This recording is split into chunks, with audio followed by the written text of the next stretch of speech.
perfectly. That better? Yes. Okay. Now you should be able to hear me. Okay. I don't know why that was muted. Cool. Anyways, today we are unboxing the Creality CR, not the CR10, the Ender 3. So this has been touted as the best 3D printer by several trustworthy sources, and I've had this for a few weeks in its box. So sound should be back, guys. Yeah, I've had this in the box for a few weeks. I've actually not reviewed the CR10 yet, which I've had for a while, which is also by Creality. But the the recent developments with Creality and Naomi Wu joining them and teaching them about open source and making them understand what open source is has actually pushed me over the edge to actually, put my trust into Creality. By the way, sound should be working. You should be hearing me, right, guys? Yeah, just let me know if that's working. It's actually pushed me over the edge of, unboxing this thing and trying it out. So, as usual, you guys can hear me. You guys can definitely hear me. Cool. Yeah, so let's get into this. I wanted to unbox this last week, but like tech and all wasn't working. And then I had a drive failure for my editing workstation, and that was like my last few days of trying to get stuff out of the box. And I think I now have a streaming setup. Ooh, these cameras aren't perfectly in sync. But yeah, this should hopefully work if I actually remember to unmute myself. So this is the Creality Ender 3. So a few companies are actually selling these on Amazon, etc., putting their own branding in front of it. So they're basically saying, yeah, this is the SaneSmart Creality Ender 3, or the whatever. I don't know why that is happening. There supposedly has been some, I don't know, some legal stuff going on at Amazon, which is currently being resolved. So I'm hoping that is, not going to impact how you can get this machine, if it actually is worth getting. But as always, links are in the description below, either on AliExpress, which is like the no fucks given portal that's always going to sell you everything, or on GearBest, which is also an option. By the way, thank you to GearBest for sending me this machine. So we are getting some flush cutters. These don't perfectly line up, but they're flush cutters. We're getting a few zip ties.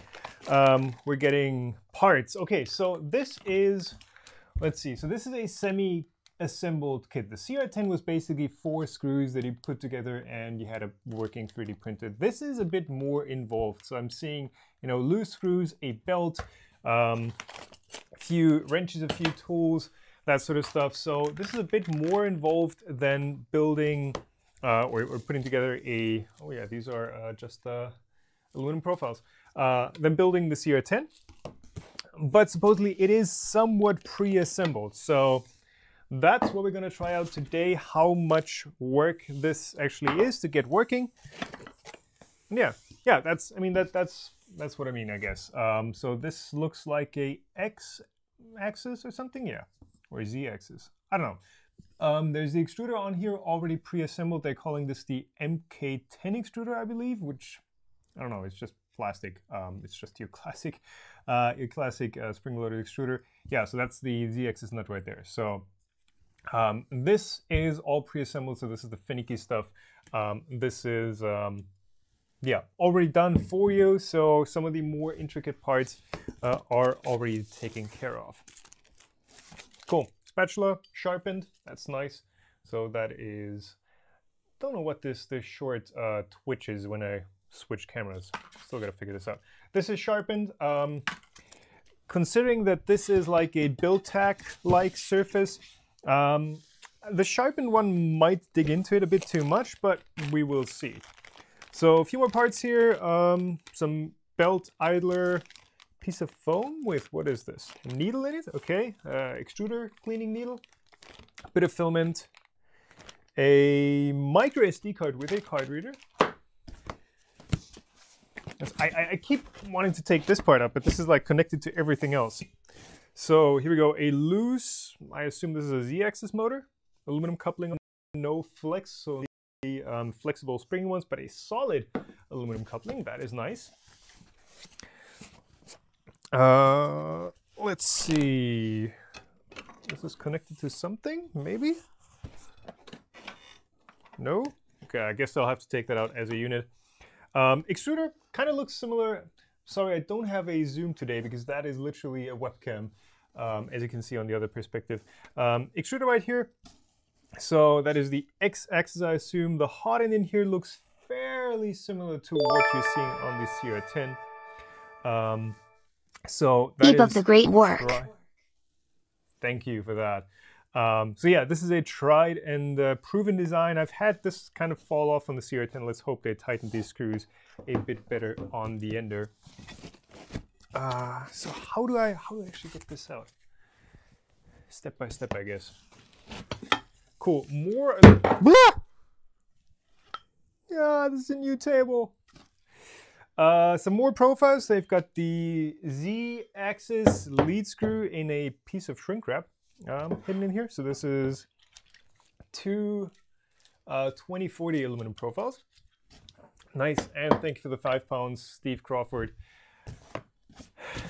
Honest reports and opinion on the 3D printer world are priceless. Yes, that's what I'm going for here. Cool. Okay, so this is apparently the, by the way, Stream Deck. So good, so good. So this is apparently the entire printer base that has been pre-assembled. There's more stuff up here. Let's see, more foam. So that's an LCD. Oh, nice. Pre-assembled, partially. So this is the graphical screen with the clicky push button. Was it the CR10 or the A10? I think the CR10 had the issue where the knob kept sliding closer to the PCB. This looks good. Aluminum knob, regular old LCD screen right there. So yeah, you still need to connect everything up though. Though the thing with the Ender versus the CR10 or the E10 or any of the like classic Chinese metal frame styles is you don't have the electronics box like as a separate box from the printer and have this wire mess coming into it. So this is connected to the printer permanently. The power supply is racked up in the back like on a Prusa. So it's a bit more integrated than what we've seen before. So let's see, another carriage. I believe this is like the x-axis opposite side, left side of the x-axis. Trying to keep an eye on chat, but it is hard, as always, to do everything at once. Okay, so here's the main part of what we have so far. So that is quite the chunky beast. So this is basically the entire y-axis, end stop, heated bed, adjustment knobs. There's a bit of connector stuff that's probably going to get connected to mainboard's already in here, so that is the x-axis, probably an extruder and stuff. Nice. So what I've seen from some other folks who have unboxed this is that this bed is at sometimes a bit wobbly, so basically not pre-adjusted right. And this one, you can kind of see it. It's not perfectly on there. It is not super tight, but oh, there's also a ribbon cable stuck in this right now.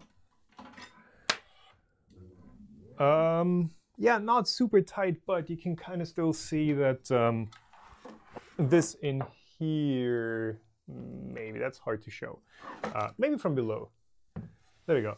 So this is still just riding on these 4 wheels, 2 and another 2 on the other side, and this is a really slim profile. So you get a ton of rock, even if this isn't perfectly tight. Also, this bed doesn't feel like it's flat. Yeah, this, ooh, there's something, there's a cable that it's sitting on. Okay, there you go. Not perfectly flat, so this is rocking back and forth. Maybe we can just adjust this real quick. Yeah, better. Okay. Mark III or Ender 3, which one should I buy? I don't know, I've not tested the Ender 3 yet, but the Mark III I can say is a good printer, but it's more expensive than the Ender. Probably does a few more things than the Ender, but it's, different machines for different uses. Let's see, do we have everything out of this?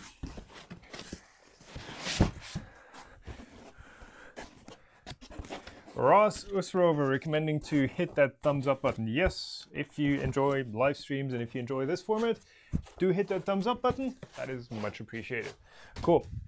And that is actually it. That's it from the box. That is everything you get. I just thought about, hey, did we actually get a manual? But we did. So let's see. Dear valued customer, thank you for your order. Ender 3 is our latest 3D printer. Maybe this item still needs to be improved for much better. Your advice is very important for us. Highly appreciative of your kind suggestion and support. Any question, feel free to contact us. We will make best. We will do our best to help you. Happy printing. Thank you. Okay. Maybe this item still needs to be improved for much better. Okay. So, what is this? Is this like? I'm hoping this is a finished product and not some beta, as these things sometimes are. We do have a qualified certificate in here with a QC pass stamp in here and a guarantee card. So, guaranteeing something. Cool. There we go. I actually need to hold this the right way around. So let's see where we're actually starting out here. This guide is for the Ender 3 3D printer. Yes. Set the correct input voltage to match your local mains. Where did we put the power supply? Right here. So 360 watt unit. That should be plenty. And it is set to 230 volts. That's not going to blow up. Nice. What are my thoughts on the FlashForge Creator Pro? I've literally not touched that machine. I have zero input on that.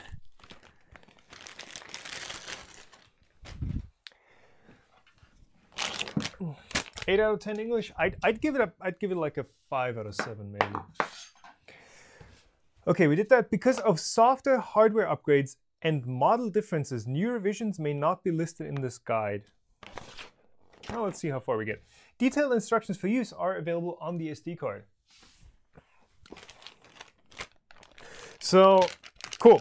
That is our backup plan. So if we can't manage to assemble it with just this printed out guide, we can always, there you go, try this lovely little SD card construction. A neat NetAC 8GB micro SD card that you're getting with this, and a USB card reader. So that's nice. I'm hoping this is actually an 8GB card and not some 2GB one that you know, just tosses everything out past 2GB, which is something that TiVo have actually shipped with. One of the TiVo cards I have is one of those cards that just forgets everything past 2GB. So if you're buying a cheap printer, always keep that in mind. Check your cards. A tool to do that is H2 Test W by Heise, German magazine. That basically writes the entire card and checks whether the data that it's writing onto is actually coming back out of the card. So yeah, for now I'm going to trust this, and I'm going to say this is probably an 8GB card that will accept 8GB worth of data. Cool. So assemblies. SBA PK2. Okay, we can refer to this later on once they require it. List 2 sections, so we have all the, that's what I wanted. We have all the aluminum profiles right here. How's things? Busy. There we go.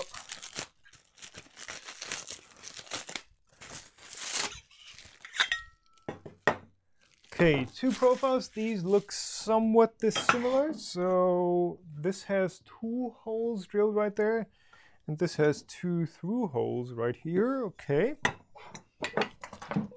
and 2 of these thinner ones. The Def Pumps repair channel. Okay, thanks for the tip that it is easy to get the vertical rails turned around the wrong way. Tiny hole details. Yes, so these are 2 20mm profiles with completely different hole patterns, and these 20 by 40mm patterns, or 20 by 40mm rails, have completely different patterns. So I'll keep an eye out for that. Screws right here. Okay, so we also do get some tools. We get some hex keys, small flat slotted screw. What is this?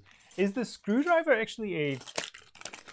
Are you calling the screwdriver a flathead, or is this a screwdriver for slotted screws? Like, what is that discussion about? If you could actually get this to focus or not, maybe. So I'm just going to call that a flathead, even though some people are going to complain, because this is the internet, after all. Cool. I've not seen the Maker's Muse video yet about the beta testing thing that they do. This is a product, after all, that you can buy on online stores. It is not sold as a beta product, so my judgment is going to be as a final thing. As always, if it were a beta product, I wouldn't have accepted it. I do not accept beta or preview or Kickstarter products that have not been delivered yet, because there's always this drastic change between what you're seeing as a preview and what you're actually getting. It might be better, it might be worse, but it's always a ton of extra work for me just to get the damn thing running. So I never do beta reviews. Everything I do is a final product, and this definitely is marketed as a final product. So, yes, by the way, also correct power cord for Europe here. And if that clap was too loud, I'm sorry. The manual, step 1. So we get a ton of different screw sizes here. We get a M4x45, M5x45, M4x20, 4x18, 5x8. Nicely labeled, nicely laid out.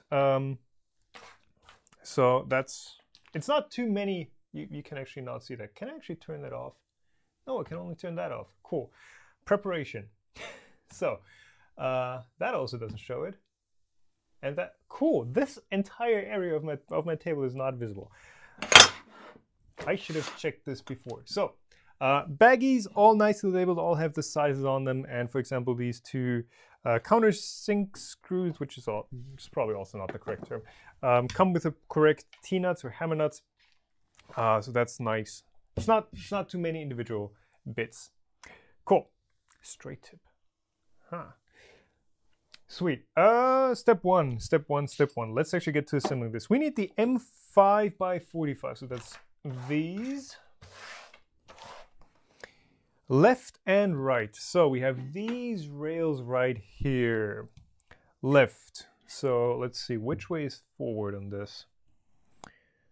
So I'm assuming the electronics are right here, and looking at the box, this is actually the front. So this electronics box down here, this is pointing towards me, and this is the printer front. Okay, so left is this one, and this is like that. And then we have this one that goes like this. So there's two through holes in here. You can actually see those. Cool. Short, long, and it's telling me the shorter one goes towards the bottom, towards the inside, like so. Okay.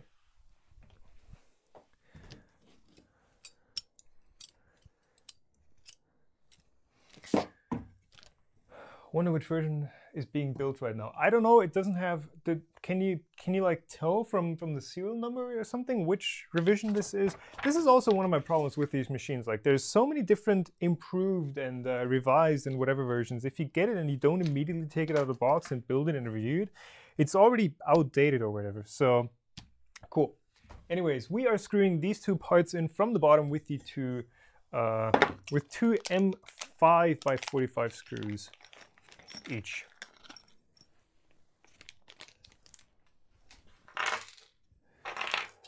Cool, and we're getting these. There we go. We're getting these spring washers with it, which actually don't do anything. Like these are proven to be useless, so I'm not going to use them. Just because it makes me cringe to see these. There are better ways to lock a screw, but these are non-functional, so out they go. Yes, they're still being used everywhere, but they literally don't do anything. You just have to torque the screws properly to get your screws to does this stay? No. Get your screws to stay put. Cool. So same assembly as with the CR tin, which is actually Efficient, smart, I like this. This is just being screwed into the ends of these profiles. Ooh, these threads aren't too well cut. And this basically creates a really rigid connection between this bottom piece and this vertical piece right here, because it has a ton of surface area. There we go. Ton of surface area to connect to. Just need to torque him up really well. Where to buy filament in Germany? I still like Das Filament. They make PLA at reasonable prices. And they are actually made in Germany. Ooh, these screws are straight. Already avoiding the instructions? Nah. I am following the instructions. Well, okay, except for those washers, which... Technically speaking, I'm improving this thing.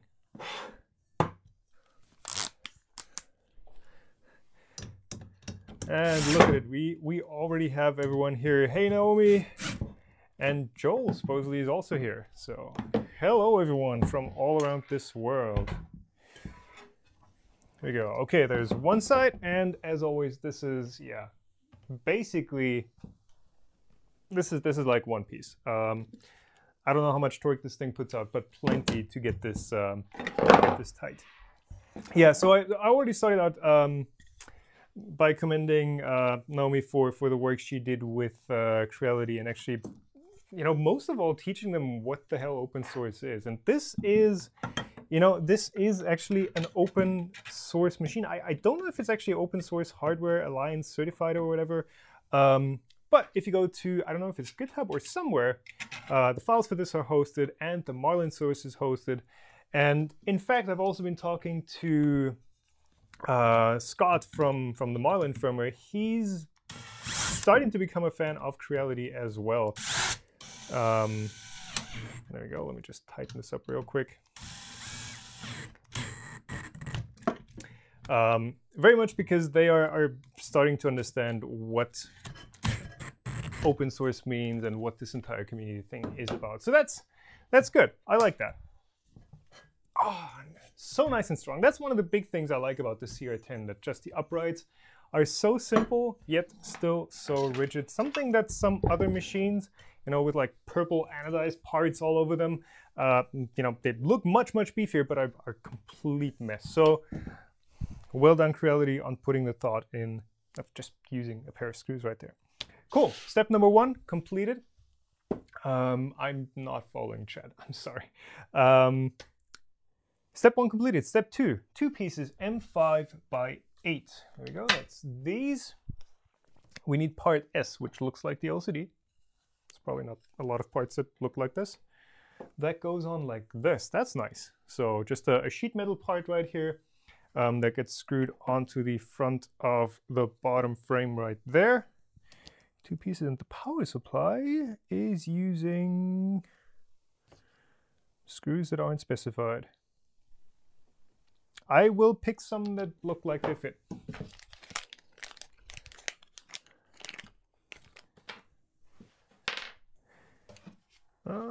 That's a smaller one.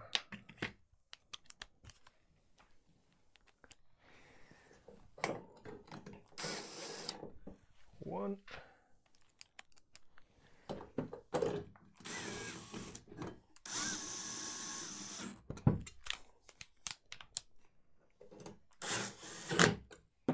So these don't need to be super tight, but hey, whatever. There we go. Nice, and that looks, I mean, that looks flimsy. If you look at it from that angle, maybe. That looks somewhat flimsy because it's just, you know, it's screwed down here and there, but it feels good.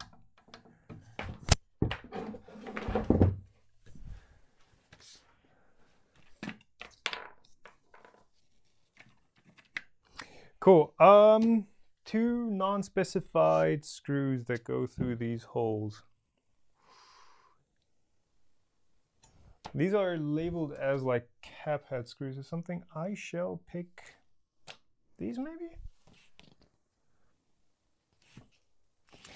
So are these being used anywhere else? 4 pieces you need somewhere else, and these are 6. So that looks like it. And these are the M5 by 25.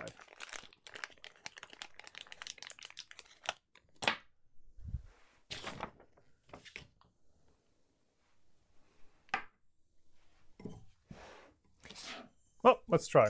So these go, nope. Nope. So the M5 don't work, so that's gonna need to be an M4.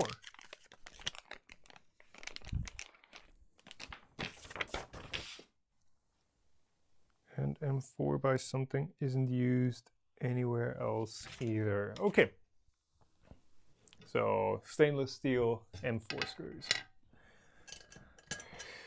What's the model number of the Bosch? A GSR 10.8 VEC8HX, which they're now selling as their 12-volt brushless screwdriver. It's the same one that I've had for many, many live streams, and it is still working great for me.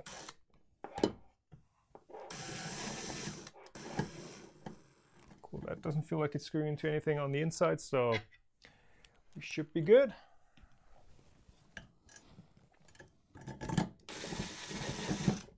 Get over here. There we go.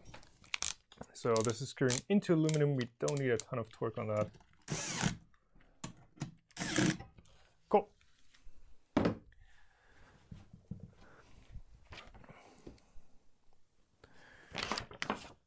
Step 3. Step 3 is the end stop on the Z-axis. So that goes over here. 32 millimeters. So I'm going to have to measure this out, which means I need something to measure with. Which means tape or something else, because I don't have... Ugh, that one's sticky. I'll be right back. Ah! Why is there stuff in the way? Oh, okay, because it's my basement. Don't answer that. Cool. 32 millimeters we will need to measure, but that is probably how we're adjusting Z. So let's see, Z height is going to be adjusted just by, yeah, I wish I could zoom in, just by these 4 corner adjustment knobs, basically. So 1 in each corner, and these have quite the range. So it's like solid 10 millimeters or something that can move these. So I'm guessing that this end stop is just going to be a rough positioning.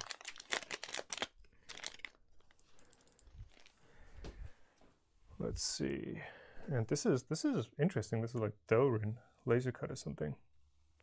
Or it might, no, that's injection molded. That is a injection molded plastic plate for the end stop, and that camera should be able to autofocus, but apparently right now it doesn't want to. Cool. Anyways, injection molded plastic part. Interesting. It's interesting that injection molded makes sense at the volumes these printers are made at. So either injection molding is like super cheap for them, or they're selling so many of these that it makes sense. Does it have a removable print surface? No.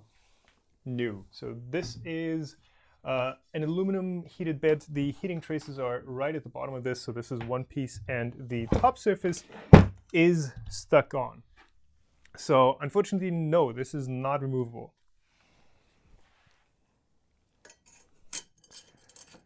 Though I'm sure you can clip, just on the edges, you can clip on a glass plate, or you can use one of those retrofit magnetic.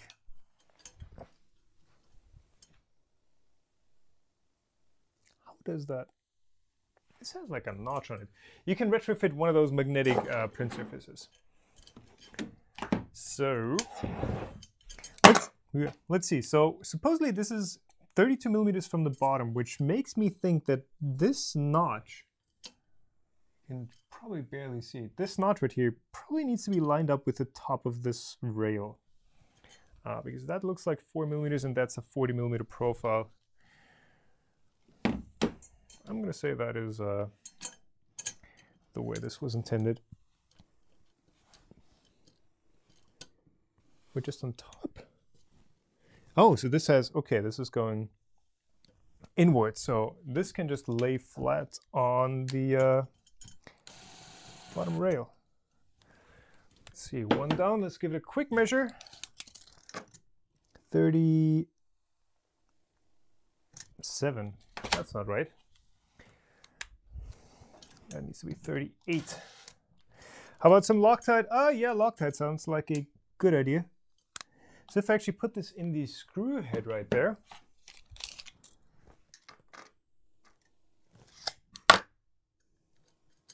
that doesn't work either. Huh. Interesting. I hope you can see the problem. So this plastic part has like this little nose right here. And I'm thinking, so this gets bolted onto it like this, but this little nub here sticks out. So either this needs to sit on top here and butt up against this profile right there, or it can go in the screw head, which is way too far down. I'm gonna go with way too far up, just because way too far up is better than way too far down. It is like 37, 38 millimeters or something if it's right there. And I'm actually holding this upside down. Cool. Looks like no. No, I'm not. I'm not. This is good. Okay. So we cannot adjust this to 32, but this is 37. And if you go to the bottom, it's 40. This looks like the way it's supposed to be. Cool. Let's try this. Hello, Angus. Good to see you here. Sweet. Step number 3 completed. So we are... I should rotate this top camera, I think. Maybe at some point. Yeah, 32 millimeters. That's something that has a little illustration on something that I can't really... I guess that's showing that you're supposed to turn the nuts 90 degrees. So that illustration right, where is it? Right there. Just cut the nub off. I'm gonna try it as is, and if it, yeah, if this is too far up, I can always still cut it off. It's 2 screws. So if the nozzle ends up way too high, we know where to look. Cool. Step number 4. So the bed is on here, solid. 2 M4x18, these two. So these are countersink screws. The rod and a motor mount, but this is assembled from the back. Okay. There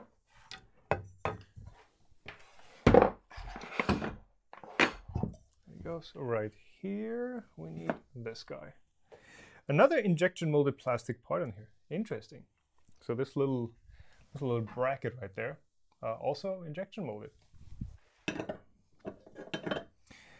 Which, I mean, if we're going to bring up that discussion of injection molded versus 3D printed, I honestly don't care. Like a 3D printed part can be just as good as an injection molded one. In fact, it can even be better for the life cycle of a 3D printer because it is easier to iterate, easier to change. So yeah, whatever. But if this works, then I shall not complain. An injection molded part generally is a bit stronger, but then again, you can also just make a 3D printed part a bit beefier. So yeah. Yeah, traveling from Australia is hard. I mean, China is pretty close by, but the rest of the world, I know the struggle. It's far out. Even traveling to the US from here is, quite a journey. Tom prints some Peak. I actually do have a roll of Peak somewhere that I've had for probably 3 years now. I feel bad for the company that sent that to me because I've literally never used it. It is such a pain to use. So graphics right here. Should actually get on the top camera so you guys can see something. Graphics right here. 2 screws in here. Okay. Do I tighten this down now? I guess. No instructions for tightening down this coupler. So, cool. What I can already see with this Z or Z axis is the let's see. So the motor, if the motor actually rests on this profile right here, you can see this guy is like totally crooked because there's a little sheet metal cover from the electronics box. If I actually slide this down, you might see it. But it's the same piece that this guy is, that the motor is kind of butting up against. So I kind of have to lift this up to rest on this plate so that it ends up straight. I will align this by eye. Actually, I'm going to take this thing off so I can see it better. I'm going to align this by eye and just tighten it down here. So that I can see as a major source of Z-wobble and trouble for people assembling these things for the first time. If you don't align this properly, it will give you a headache. Yeah, literally no 3D printer can print peak unless designed for it. Yes, there's probably 1 or 2 commercial ones that are designed for it, but yeah, none of the machines that you can currently buy off the shelf in like a reasonable price bracket could print PEK without any mods. I mean, just the hotend temperature is like crazy that you need. Isn't it pretty toxic as well? There are materials that are more toxic than peak. Cool. That should be the Z axis completed. We've got this motor tight. This is reasonably straight. Let's see if we turn this. It doesn't wobble that much. It wobbles maybe a millimeter, but it's still, you know, it's somewhat flexible. So that's good. I'm gonna call that straight enough. Right.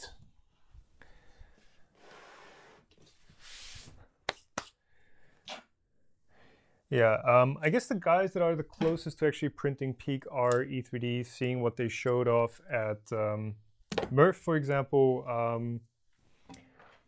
and on some other shows. They're working on that. I don't know how much I can tell you about how they're doing it, but they've got it figured out somewhat well. They were pretty open about talking about it on the show floor, but I don't know how much of that is to be made public yet. Okay, so step number 5. This looks like a X-axis assembly, and these, by the way, are all the V-slot style rails. So these are not simple machine profiles with like the notches in here for T-nuts. These actually have the proper V profile on them. So wheels like for the Y-axis, for the Z-axis, and all the other movement bits will run smoothly on here. Cool. So X-axis is this. No. That piece. Yes. B1. Cool. We need 2 4x. I'm going to get this out of the way for a second. I don't know if that's more. Yeah, that's out of the way reasonably. There you go. M4 by 16 and 2 washers, as well as the extruder assembly.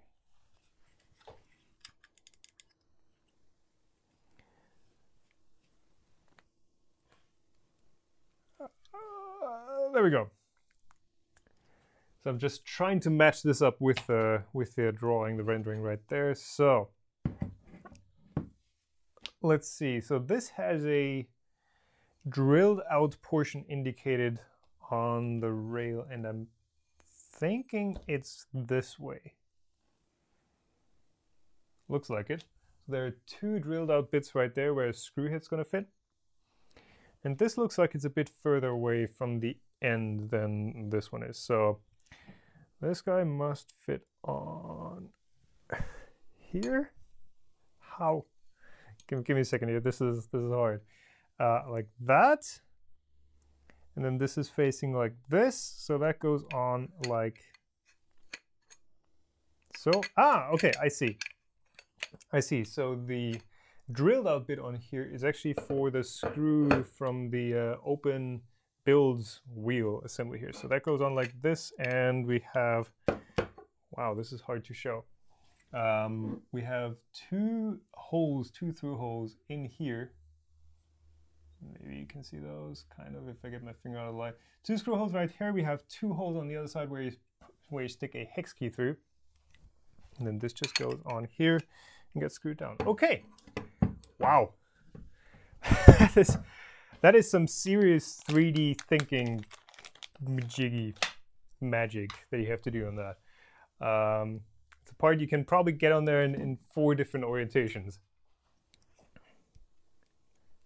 Nope, and it's a 2.5. What do the instructions say? Use a screw, and it's showing you where the screw goes. Okay. Yes, I mean, so far so good. The instructions are kind of bare bones. I wish they were a bit more detailed, but they're better than instructions that just in the middle of, you know, or halfway through just cut out and go like, yeah, you know, assemble this part now, and have like 0 instructions for how to actually do it. So far, minimalistic, functional, not as, you know, complete as some other manufacturers, obviously. Okay, so I'm going to try to line this up flush with the top here.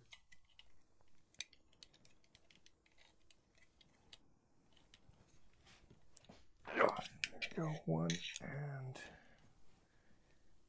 2. Cool. Yeah, that's going to be solid. Can I actually get in here and tighten this up some more? Yes, I can. Just a little bit extra. Cool. That is assembled. Step 5, done. Again, I didn't use the washers because there's no point in using them. They literally make the assembly worse. So, free upgrade. Same part, we assemble the opposite side here. So that's another 3 wheels. And one of them is the adjuster. One of them is the adjuster version. So 2 wheels are fixed. So basically it's going to slide on something like this. These 2 outer wheels are fixed, and this inside, or the outside, I don't know which side this is. This side has a little adjustment nut eccentric spacer on it. So you rotate this and this literally moves in and out, or technically it wobbles around. But you can adjust the tightness with these.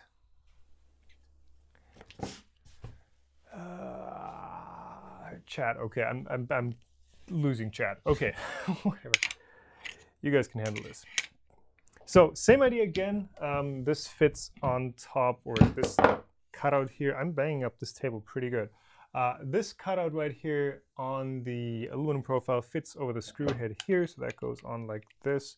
They do actually, which I like, they do actually provide a through hole as well on the profile, so you can get to this screw head right here if you need to.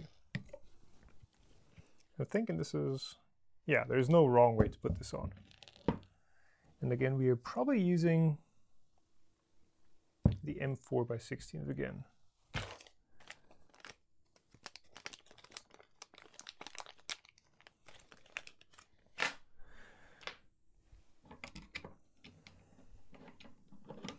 No Loctite. Well, I don't know how much I should be deviating from the instructions here. The idea is if you tighten these up real well, they shouldn't come loose anyways. Well, that's a bit of a problem. This doesn't line up.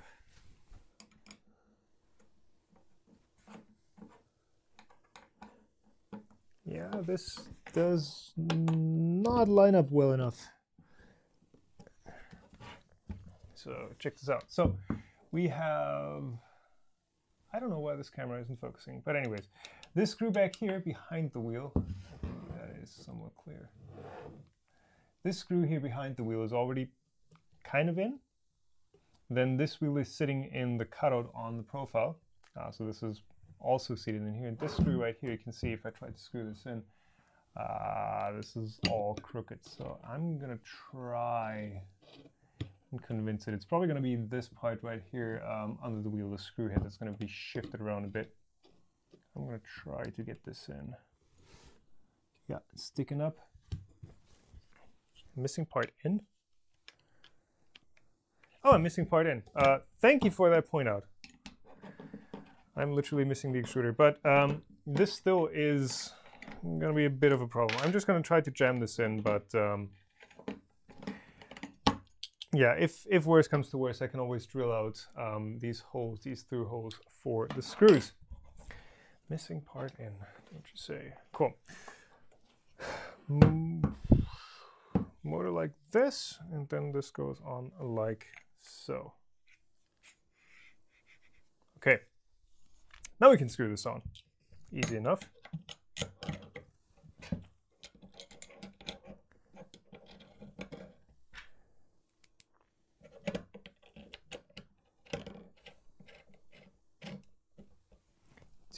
Okay, so this is sticking up.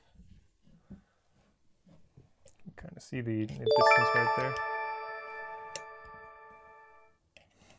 Just testing. Good luck with the build. D? D, yeah. Thanks, Angus. Yep, that is working through StreamTip. Get the fancy text-to-speech and on-screen notifications should also be working, right? Yeah, I think I tested those. Okay. There you go. This might be slightly bent now. This part right here, because these are, again, not aligned, but we got it on there. We got it on there. Okay, so step number 6 completed. We have a slidey Hotend assembly. We have one end, we have another end, and now we get to install a belt. So this belt is actually interesting. I've not seen this before.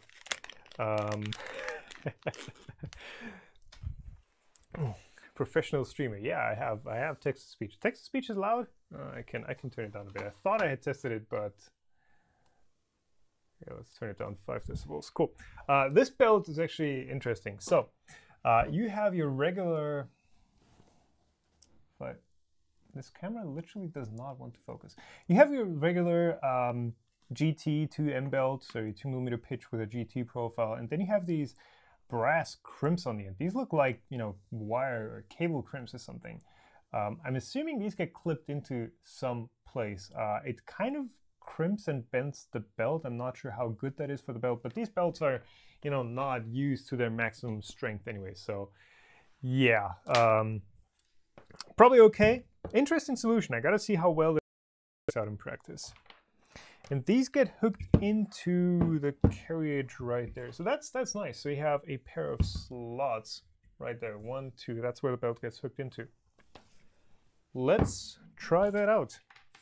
So with the teeth facing inwards, I guess. So like so. These get hooked towards the inside.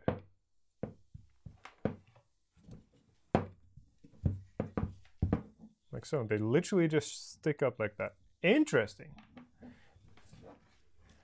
The belt actually feels like a belt. It feels like an actual timing belt. So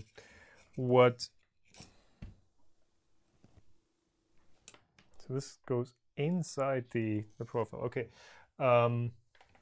What Anid are shipping with the E10 actually does not feel like a timing belt. It feels more like a rubber shoestring. This actually feels like a proper polyurethane, or you know, whatever this stuff is coated in. This feels like a real belt. It might not be the most, you know, most high quality, strongest, most rigid belt, but at least it's a belt. And the Anid stuff really is horrible in that regard. Today's beer suggestion is White Noise from Yeasty Boys. D? Yeah, I can see the D is gonna become a meme pretty darn soon. But yeah, thanks for that. White Noise from Yeasty Boys. Where is that from?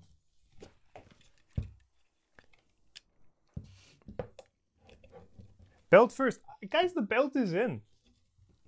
It is in. All the way. Actually, all the way through. From one side to the other. And if I do this, it actually rotates the motor. So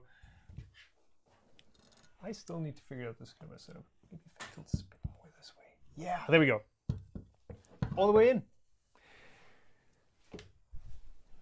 Now we need an idler, and I'm just gonna, you know, assume this is gonna be the next part, and it is. If you actually look at step 8, K1, the idler. Wow, this is quite the idler assembly. Look at this. So the thing is, if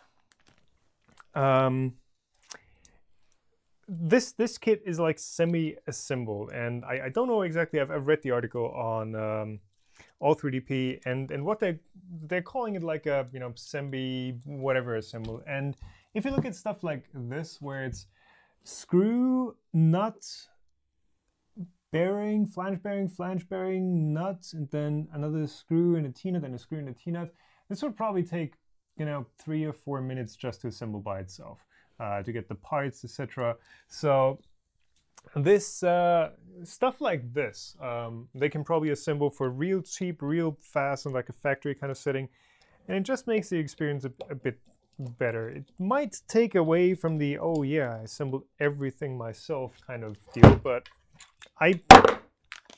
this table's not going to last long. Okay, I actually do prefer these bits pre-assembled than not, or than them being just all individual bits. So yeah, it's the only way that this can go on. So into the belt, I'm just going to roll this in like so. And this just sits on the end of that axis. Turning the T-nuts so they actually go into the slot. And again, we don't have a, I'm just gonna, for now, keep it somewhat slack. We don't have a tensioner that actually uses a screw to, you know, you screw in the screw and the belt gets tighter. So we actually have to push this out and then screw down these 2 screws up top to get the belt tight. So it's not going to get you the tightest belt ever, but it's better than using like anything that is spring-loaded to tension a belt. That is always a pretty big eyesore. So this should be tight-ish. It feels good. Feels good enough. There we go.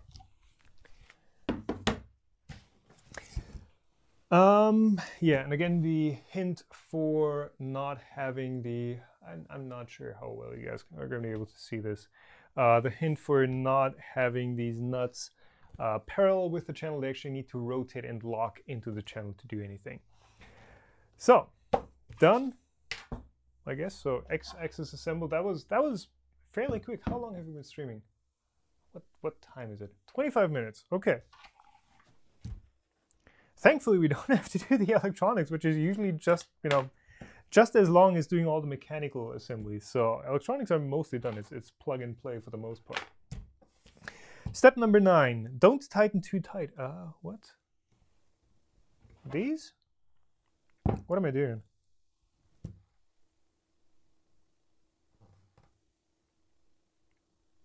Am I dropping this onto the Z rod?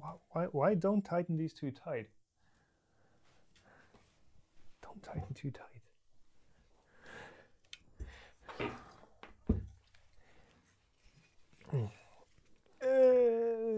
This way. Thanks for the tip, Magic 3D printing. Yeah, Murph was amazing. I really got to get my expectations in line. Like, I'm not going to be able to get work done at community events like this, because literally the entire first day was shaking hands, which was amazing, by the way. Seeing all you guys in person, seeing the stuff you're working on was fantastic. But it's just, I went in thinking, okay, I'm gonna have like this. I'm gonna have 2 days. I'll get so much stuff done. I'll produce so much content. Forget about it. I got sucked into the fun stuff. Ah, nice. Okay. But this is properly oily. Let me see. Let me get some paper towels or something.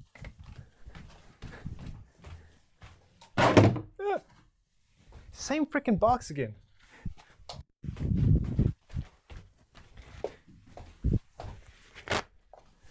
There you go.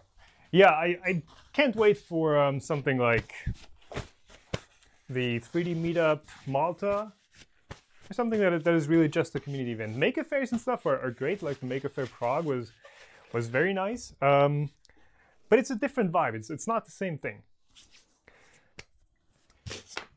Sweet. Yeah, I mean, 2 days is enough for something like a Murph. Like a third day or a third full day, I don't think most people would make that just physically. Cool. Where were we? We got this thing on. So we have, is it like that? So this is a 4-start, yes, 4-start, probably an 8mm pitch, Z-axis. There you go, spindle right there. So pretty steep, nice and greasy, nice and free. Same pitch and same dimensions Prusa uses, so I guess that's getting accepted as a standard now. Right, so that's on here. So far, nothing to... Oh yeah, connections are at the end right there. Sweet, so next up, the top cross brace. Actually, this printer would work like this. There you go. This printer would print without that top brace right here. So open-ended. And in fact, a ton of printers have been built with just 8mm rods sticking up, which is not a great design, but they still print. This is... Yeah, you can kind of see, actually, which I guess is a downside of the single Z spindle design. If this entire thing rocks, you can see this side here lifting up and down ever so slightly. So having a rigid Z, this is called portal, I guess, is kind of important for a design like this to function. But then again, the CR10 built in pretty much the same way. So this is basically a CR10 Mini, which I also have a CR10 Mini in the box. So this is pretty much well, it's a fairly similar design. But having this part rigid is kind of important for the CR10. It works pretty well with just a single spindle because it's like constant pretension, so the sag is going to be constant. It does sag, but it doesn't change. That's the important bit right there. For this, same thing, probably more rigid than it needs to be. And very simple design to get this thing as rigid as it is. So we still have 2 of these long screws. But we're not using these apparently. We're using the M5x25. Which by the way, can anyone make sense of this label? So this is labeled M5x25. Now it's focusing, interesting. M5x25, the M5x25, M5 Chinese lettering, the M5 play mat, the M5 play mat. I want an M5 to play with as well, not an M5 screw. Yeah, cantilever printer, exactly. It's kind of like, you know, the Bokito or something along those lines. I'm going to take these. Oh God, why are these spring washers on so tight? Okay, I'm going to leave them on. It's kind of like a better Bokito. True. The second side, yeah. So this side has the spindle. This side over here. This side does not. So whereas if you would completely leave out this column, the X arm could still rock like this. Right now, it can still rock like this, up and down, because it doesn't have any constraint. It's not constrained in the Z direction, but it is way more constrained like that, which is honestly, there's no forces going back and forth.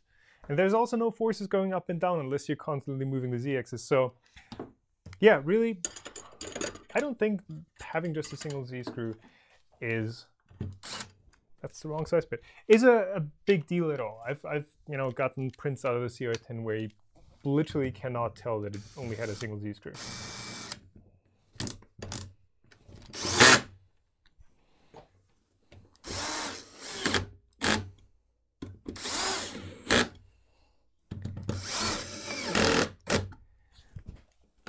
Sweet.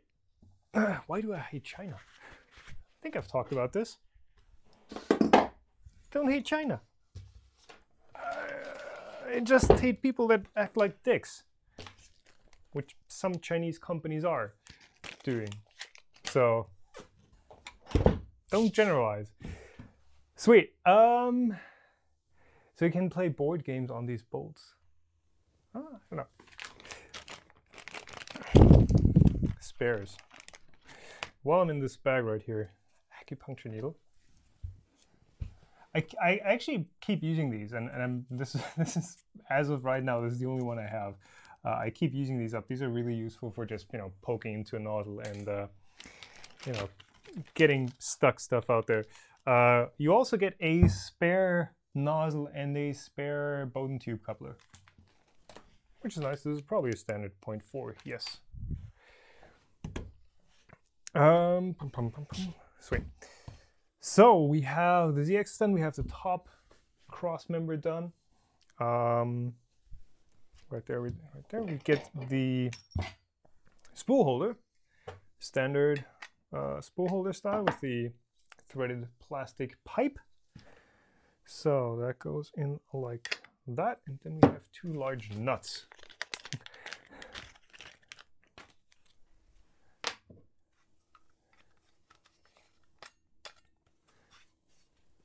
There you go. That and the other side just goes on like so. Okay. So you have your standard round surface that a spool can roll on, and then this I assume just gets mounted on with some with these. Nope. M5x8. That's these and a pair of hammer nuts, T-nuts. Is there a printed design which isn't flawed? The thing is, what do you count as not flawed? Because 3D printers, at their essence, they don't need to be built like a tank. They don't need to be built like a CNC mill. In fact, I made a video about this, going like, hey, you know, 3D printers aren't CNC mills and vice versa.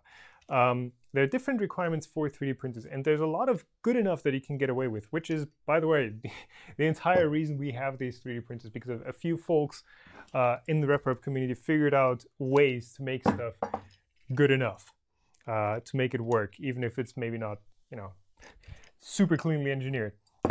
So that's always been the theme of 3D printing.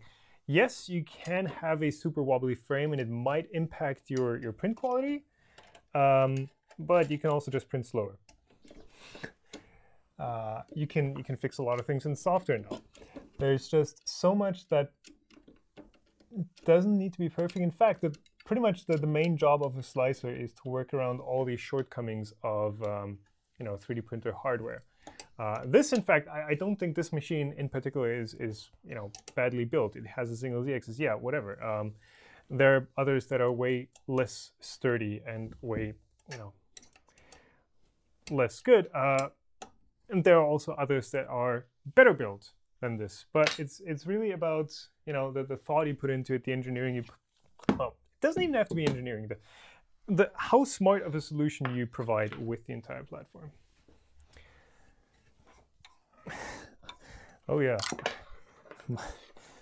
I mean, I still hold a priority spot in my heart for that RepRap salesman. That was my very first printer. It's compared to today's designs, it was the biggest piece of shit that I've ever built. But it printed, got me hooked, and you know, in that regard, it did its job. So, yeah, talking about good enough. Where do we go from here? So, that's all on. Spool holders on. That should fit a standard spool. We have caps. What? What are 2 pieces? Plastic caps. Do I have these? Yeah, I have. These are single width. Okay, so there's.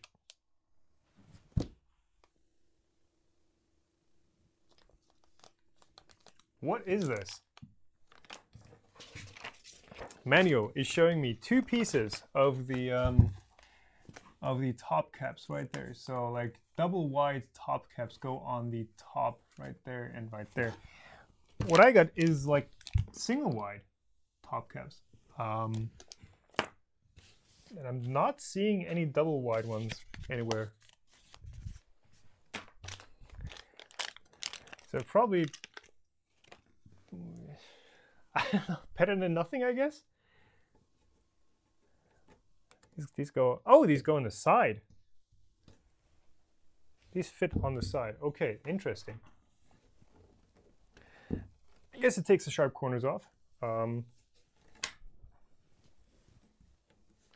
yeah, kind of a, it's not exactly what the manual says, but this looks like that's the way it's supposed to be. So caps on the side so you don't have the sharp corners. Okay, okay. Optional, yeah. If I prefer my skin to be uncut when I touch my printers. So yeah, nice addition.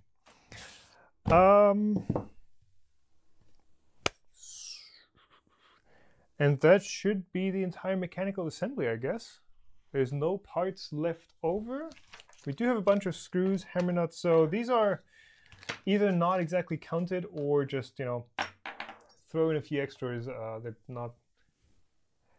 This overlay. God damn it. So we have a few screws and stuff left over, a bit of, you know, just random bits and bobs. I'm going to keep these in a bag together with the accessories that the printer came with. So no more parts to add to the printer, just electrical connections.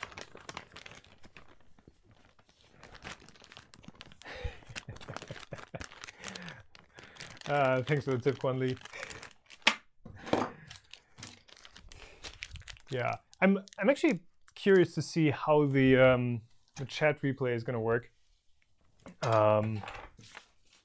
Because as you can see, I actually took out the entire chat section out of the live video feed, which I used to, you know, this entire section over this overlay here used to be just the chat, because without the chat, you're missing so much context. But supposedly YouTube is now replaying that in the recorded videos. So I'm hoping that's going to work out, and I'm hoping super chats, etc., are going to show up properly.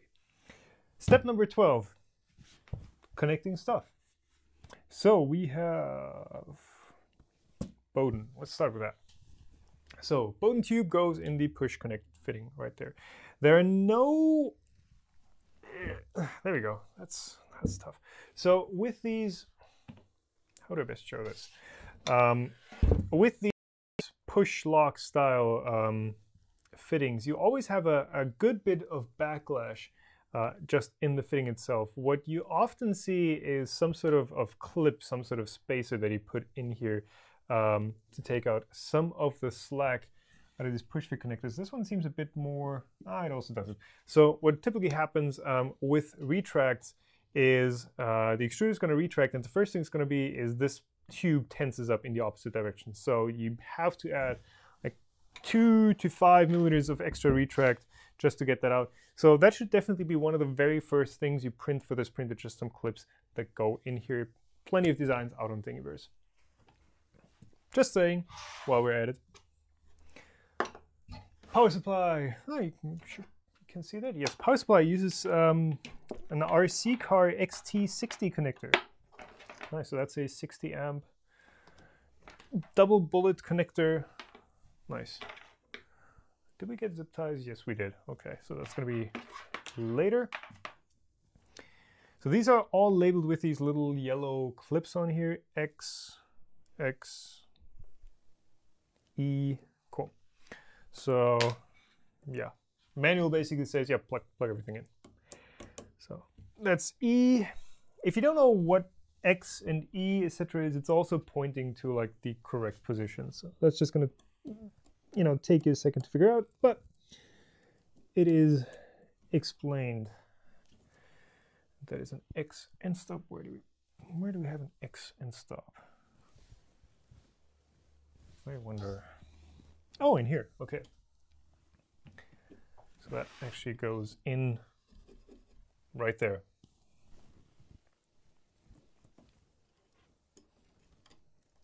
A bit tricky, but still goes in. So X-axis extruder is wired up. There's a little nub coming out of here. Z. That is actually not. Oh, that's the end stop. Okay. That goes right over here. Thank you for the super chat, Daniel Mapin. I'm trying to do good for the community, yes. Trying. Not always successful, I'm trying. Does this go in? Does this actually clip in?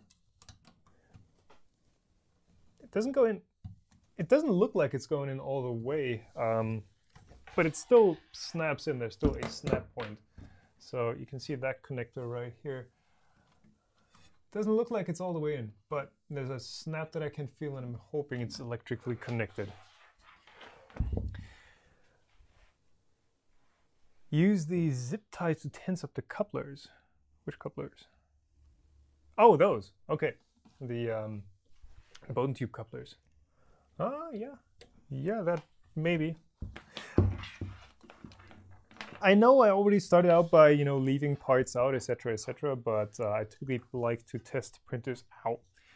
Bone stock first without any changes, any mods, any hacks. Yes, I know I left out those spring washers, but considering that this is marketed / sold as a, you know, kind of ready-to-go printer and not a hobbyist pile of parts, which honestly no printer is, but yeah, it is sold as a complete printer. I try to keep these as stock as possible for the review, simply because that's the one version everyone's gonna have. That's the one version everyone can agree on.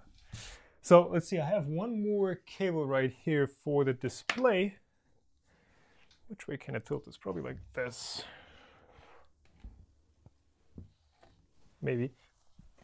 I have one for the display, and the display has 3 connectors, X1, 2, and 3. And this goes into X3, labeled. Nice. Maybe up here, down here, over, under, under. I'm gonna go with under. Cool. So this seems like a somewhat universal, versatile, whatever display. So 3 different connectors. I can show you on the back here. There we go. 3 connectors, so we plugged into external 3, that is X2 and X1 as well. So I don't know if that is actually different protocols that it's speaking or something, but yeah. We're done, I think. I believe so. There's nothing else for me to do. So stuff is wired up. Let's go over it once more. So the Hotend and yeah, this entire thing is pre-wired, so that just plugs into that. That was actually, oh yeah, that was pre-connected. So there's no connector for the entire Hotend. Don't know if there's any connector. Nope, doesn't look like it. So the Hotend is actually wired all the way through to the mainboard. So if you want to swap out anything here, you're gonna have to open up this entire wire loom. That was pre-connected. We have the X end stop. We have a Y end stop right here. That's connected. We have a Y motor, Z motor, X motor. We have an extruder, and yeah, that should be it. We're done. Cool. Let's do the honors of peeling that protective film. If I can actually get it off.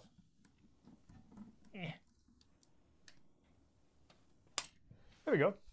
Clean. I like it. So, double check. The power supply is set to the correct voltage, 230 volts. We're gonna grab the original power cord, so you don't blame any of my random stray power cords around here. So this is, it's one of those weird plugs. I don't know where those come from, but this is, you can see this isn't round, this is oval. This is like longer this way than that way. I've seen those a bunch, and they don't always fit these mains connectors. So I don't know where those come from. They're definitely not to spec. Oh yeah, this looks, God, this looks horrible. We just unplugged it real quick. So this is, I think, is that an IKEA? No, that is a different extension cord. So you can probably see it already here. We have these nice round sockets, so that those exposed brass or gold-plated parts right there, those are actually ground protective earth. So that's the plug that the printer comes with, and some other machines too, and that is the regular one. And if you actually plug this in here, you can see that this is like super loose in here. I don't know where those come from. Anyways, it still works. whatever, it just looks a bit weird. Cool. So we have the regular old fused socket, so fuse and a switch. Let's see. Screen connector needs moved. It's under extrusion foot. It's under extrusion foot. It's not. So this screen connector is free. So it has little, it has like little stuck-on, little taped-on rubber feet. So in each corner there's this strip of rubber, which is actually nice. I like that much more than the Mark III feet that fall out every time you move the printer. So that is taped on. It's not a ton of vibration dampening, so I'm hoping these drivers, whatever drivers this thing uses, are actually tuned new. Whatever drivers this thing uses is are silent enough. If not, we're gonna hear it. Let's try this. Let's turn this thing on.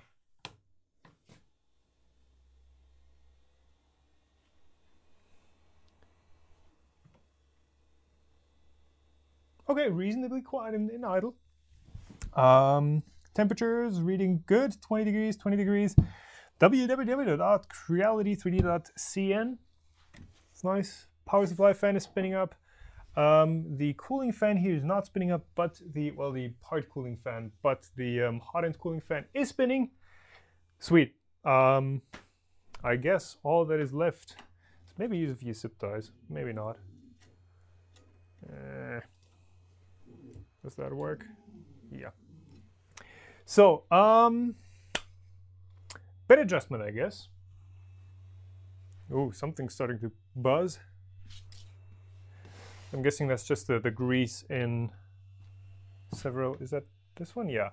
It's the Hotend fan that is somewhat vibrating, and you can hear it on the table. This table is like one of those IKEA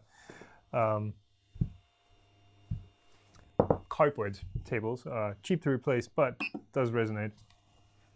Let's see, prepare. Does it have the 1, 2, 3? No, 1, 2. Okay, so same. I keep complaining about this, but every 5th click doesn't register on these default touch, not touch controller panels, but yeah, let's see. Home. So easy to fix. I actually made a video about it, I think, at some point. Oh yeah, chunky.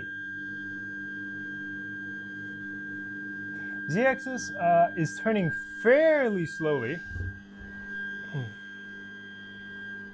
Check Z-home trigger. Yeah, it's triggering.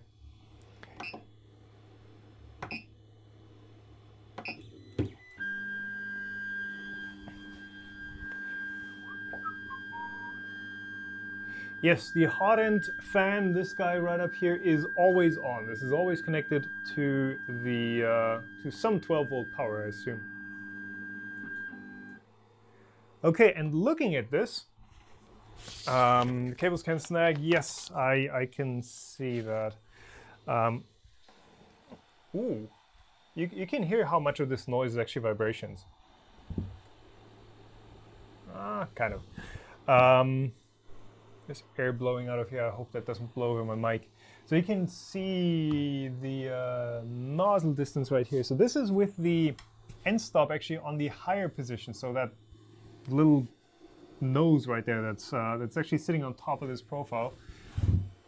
So that is sitting way higher than recommended, but it is still, I still have to lower this bed actually. So, yeah, let's do that. So I'm just gonna move this around by hand, and where's my turn? Okay, there we go. Motors are off. I'm just gonna move this around by hand. Use some. Oh, this is like thicker cardboard stock. Ooh, camera auto exposure, wild. This is thicker paper. I'm gonna use this stuff for bed leveling.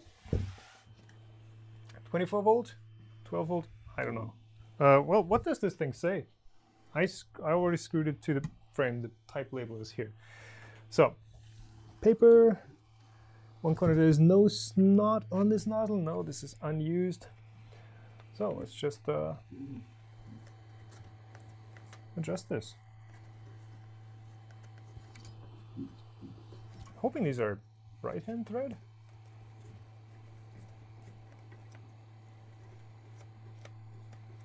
Ah, there we go. Okay.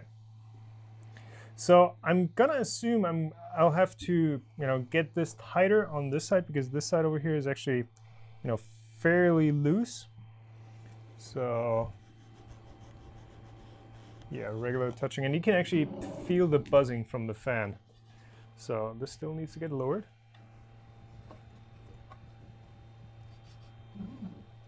So yeah, and this is not flat at all. So I can feel this is grabbing right here. So this corner, get over here. This corner of the bed, that's grabbing, and I move it towards the center, and it's fairly free. So this bed is somewhat warped, unfortunately. Or it might be something underneath the bed from the pressed in, doesn't have any, yeah, from the countersunk screws or whatever, but it's not perfectly flat. Just saying, you might need to use maybe thicker layers, thicker extrusion width, etc. for the first layer.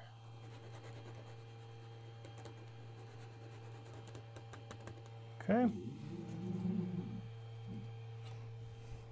So I'm not a huge fan of these spring-loaded bed assemblies. Depending on how they're built, it can make for a very wobbly bed where the bed undercarriage, so the part that is actually connected to your belt, etc., might be perfectly rigid and perfectly in sync with what the motor is telling it to, but then the bed on top is actually wobbling around and flexing around. In this case, it looks like this is fairly sturdy, maybe even thanks to these wheels. I don't know how, but it also looks like it's kind of twisted against the natural direction of the screws. So it might be unintentionally sturdy. But in this case, I feel like I can actually adjust this without causing any, major issues with wobbling during a print. Okay, so this corner is good. Let's just double check all the other corners. This is way too tight now. Okay.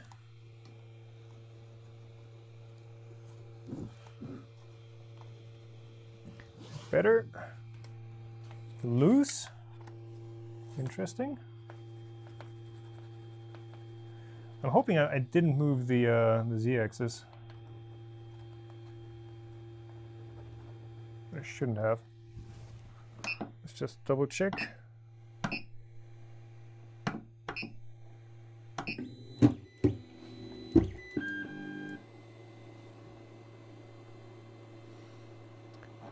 And where's my motors off? There is no motor off option.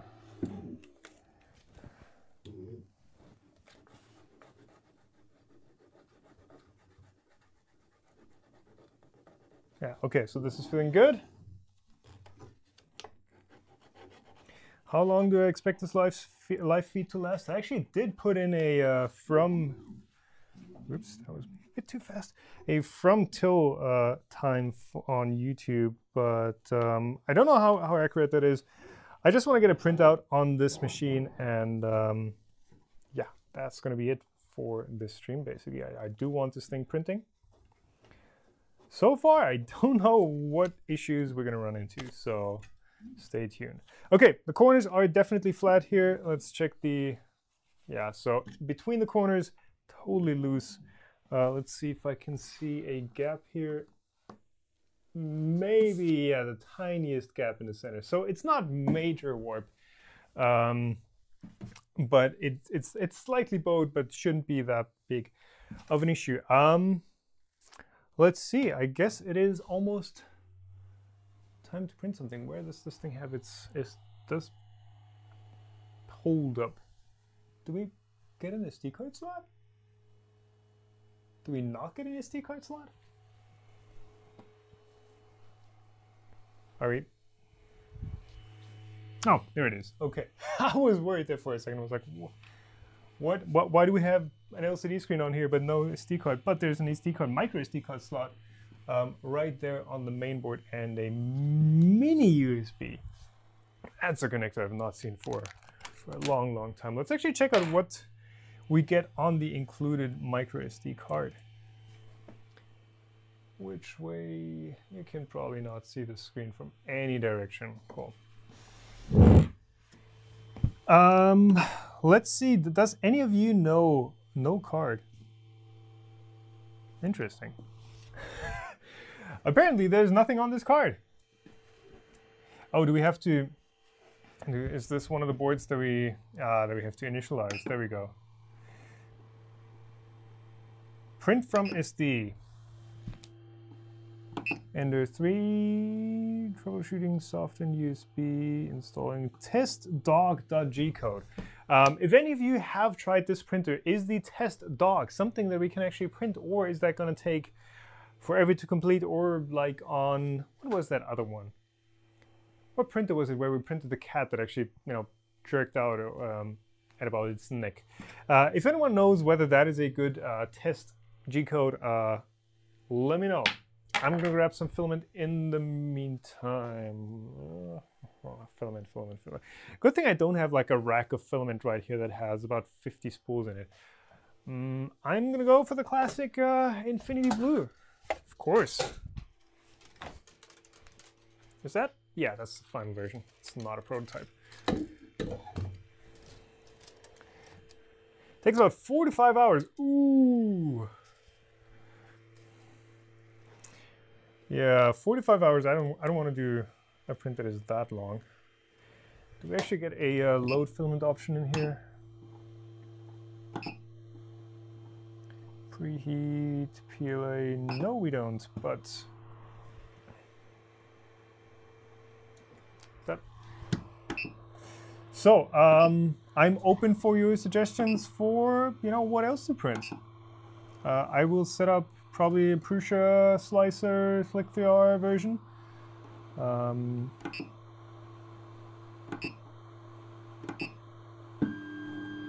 And print something. Quickly slice something. Sweet. Plus 70. Should be good.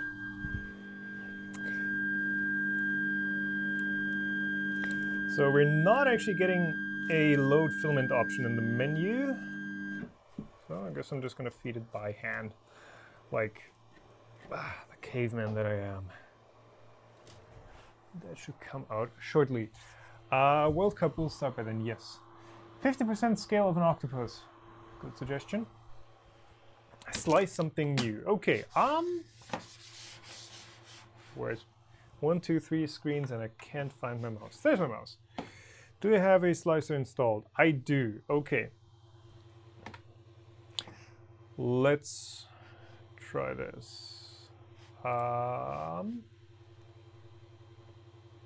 Screen cap, yay! But it's the wrong camera in the corner. Whatever. File. Where's my printer settings? No, printer settings. Does this have the other? Yes. This isn't the newest one, but whatever. Marlin, we're doing, how large is this thing even? 200? Let's just say 200. Benchy, big empty calibration cube. Forget about it. Benchy. Benchy. Soccer ball. So 200 by 200. Sounds good. Nozzle is a 0.4, I assume.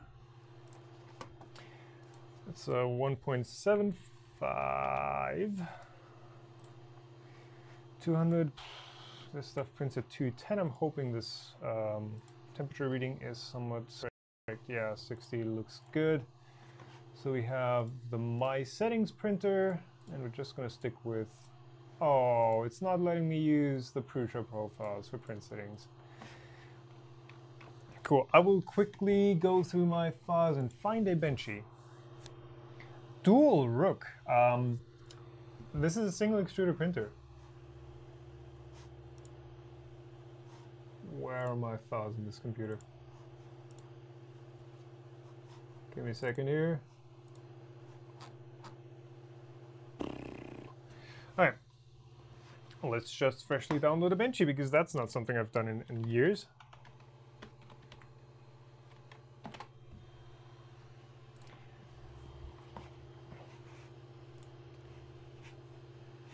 Gimme, gimme, gimme, gimme, gimme. So this is heating up. I can smell something. I can smell something plasticky and new and exciting. I'm hoping it's not the power supply. Just smells like power supply. So where is this blowing? Interestingly, the that is quite interesting. So if you actually, something smells burnt, to be honest, and it's probably the Hotend. So we have the Hotend cooling fan going at full speed, as it always does, but we also have the part cooling fan just by default going. So can you not control the part cooling fan? Is that just what? Can we only get temperature? We don't get a fan control in here. Interesting. So right, we're gonna see during the print, but right now it doesn't look like we can actually control the part cooling fan, which would kind of limit the application of this printer. Holy, how 3D Benchy, you guys are crazy. I would just like a 3D Benchy. This guy. Gimme. Gimme. Yeah, I'm one of those guys who saves stuff to his desktop in a pinch.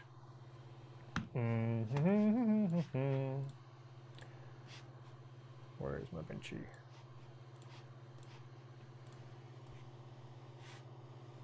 Oh, of course, this desktop is across 3 screens. Sweet.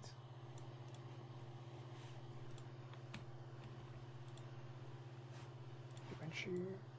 3D Benchy, 3D Benchy. Yes, I know this is super exciting, but I'm trying not to share too much of my OS right here. So let's see, print settings, layer height 0.3. Get out of here. Let's do 0.2. First layer height 0.4. That is something that is kind of important to get that first layer to stick. So 0.4, we could even go thicker. I typically go a bit thicker even, just to make up for any inconsistencies during any inconsistencies just on the bed, because this isn't perfectly flat. You choose a thicker first layer. Yes, it might have gaps, but at least it's gonna stick. So that's that. Also, you can go into advanced and set the first layer extrusion width. This is already at 200%. I typically just put this at 1 millimeter, so 1 millimeter, yes. So that this is really nice and thick. And then of course for the first layer, this is, ooh, that's interesting. That's almost Prusa speeds. You should also set the first layer speed. Where is it? I'm blind. First layer speed, here we go. 30 millimeters a second, probably a bit fast. So drop it down to 20, just to make up for that immense amount of plastic that you are extruding at that point. So let's see the rest. Filament settings, 1.75, 215, 260, looking good. Cooling fan, disable for the first 3 layers. So we're gonna see if that actually disables for the first 3 layers or if it's just always on. Slice now. Why does this Benchy have 1104? First layer height can be, damn you Prusa for trying to be smart. Cool, slice now. There we go. And we're gonna grab the micro SD card. Anything I'm missing in chat? Clean bed with alcohol. Yeah, I should probably do that. Yeah, I do have a micro SD card reader here. Let's see, so if this stream goes black now, something was wrong with the SD card, but it's looking good. Okay. So, 0.2 millimeter slice, regular triangular infill, all good. Export, not to downloads, but to the USB drive, 3D Benchy G code. Let's go, we get a prime, keep forgetting what this is called. Not a brim, but that thing.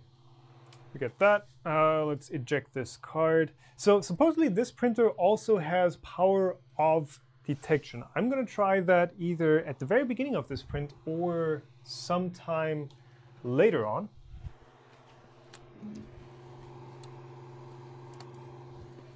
I think I'm going to try it right at the beginning, because then we don't have much to lose. Let's just give it a bit more. Initialize the SD card again, I assume. Or change SD card. Print from SD. 3D Benchy. Let's go. Some fan just turned off. Okay, so the part cooling fan just did turn off, which means this is controllable and it's just turning it on if you say preheat. So that is good. Oh, but the smell is horrible. I don't know if it's the Kapton on this hot end or something, but something is smelling. Ah, nasty. Good thing I'm in a basement room right now with no windows. Be safe, kids. If you're 3D printing, always make sure you get proper ventilation and proper fresh air, etc., etc., etc. Especially if you're printing ABS. I'm just going to caffeinate to make up for the dizziness from the fumes.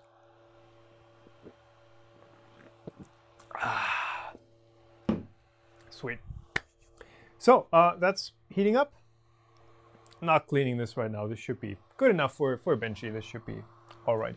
185 temperatures at 41, 42 on the bed, 43. So this is heating up reasonably fast. I've had slower printers, but I've also had printers that are way faster than this. Yes.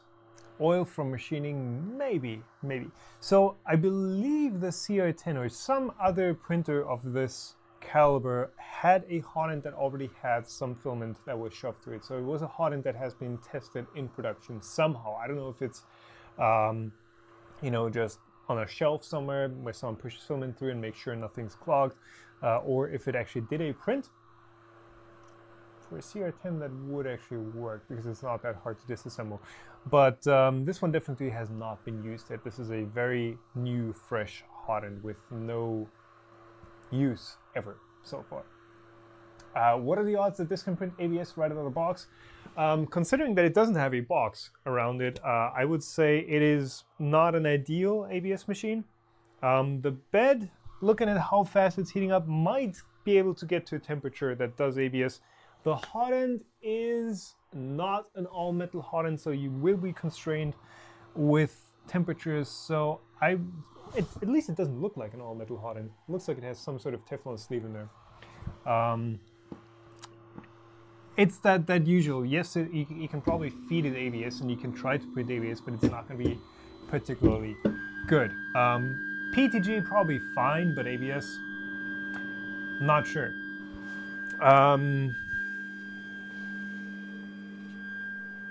Yeah, noise. You can probably hear how loud this is. This isn't like Crucius Island.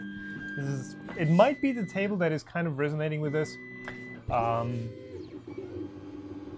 of loud though.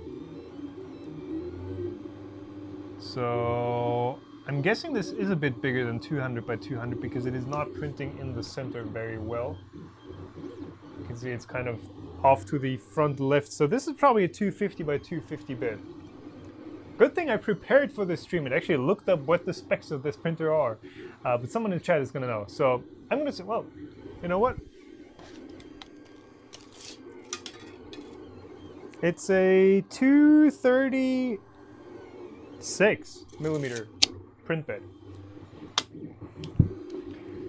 There you go. There were some questions in chat. What is the price for those printers? What is the price for this machine? Oh, it's a bit high. So I saw it for 169 euros on GearBest. You can check those links below, obviously. Also, AliExpress has it. Keep your eye out for like GearBest discount codes, etc., etc., etc. If you're buying stuff from GearBest when it's not on sale, you're probably getting ripped off. Just saying. Keep your eye out for. There's always at least like a 10 or 15% discount. You can always use the GBTE, all caps. That is GBTE discount code for I think like 10 or 15% off everything. So don't buy stuff at like list price there. But it is more expensive than an ANET A8, which is actually another machine right there. So that's the ANET A8. Stuff shaking around in here. I've had that for a while as well. So it's a bit more expensive than that, but it is still way, way cheaper than, well, pretty much everything else out there that is not from China. So it's, let's just say, under $200, which is still crazy for what you're getting. Like this, again, this frame is properly solid. I'm not a huge fan of this extruder. I mean, it's just a spur gear, basically. It is not a sharp profile. It's just a regular tooth gear. It's like an RC car part. The wheels look decent. The profiles look good. The bed assembly is kind of eh. Not a fan. You could have done that better. The hot end on the CR10, it's the same exact model, I believe. Works. That's probably all I can say about that.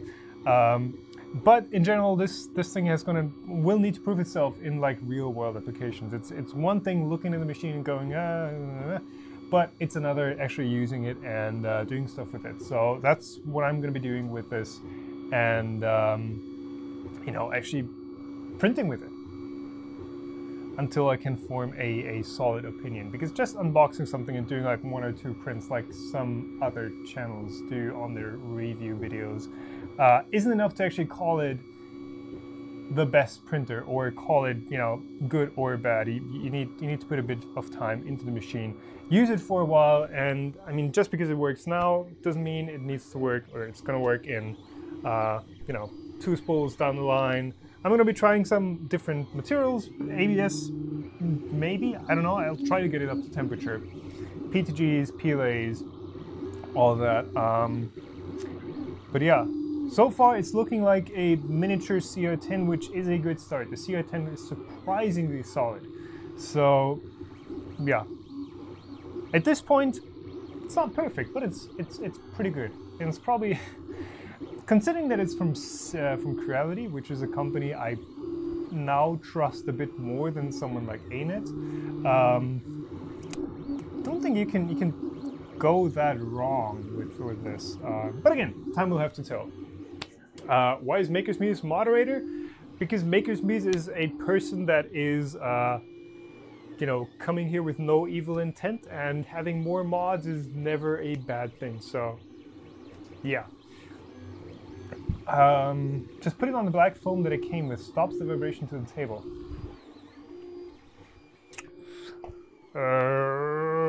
If it, yeah, there we go.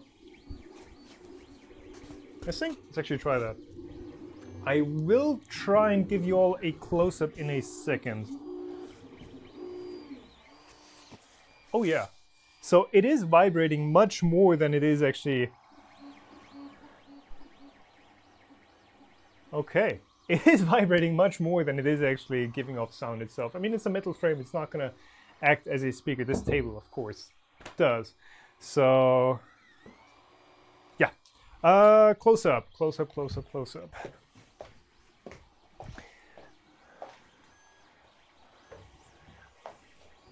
Yeah. So this is like the professional Logitech webcam setup that I've, you know, been rocking. Because everything else is just a pain to deal with.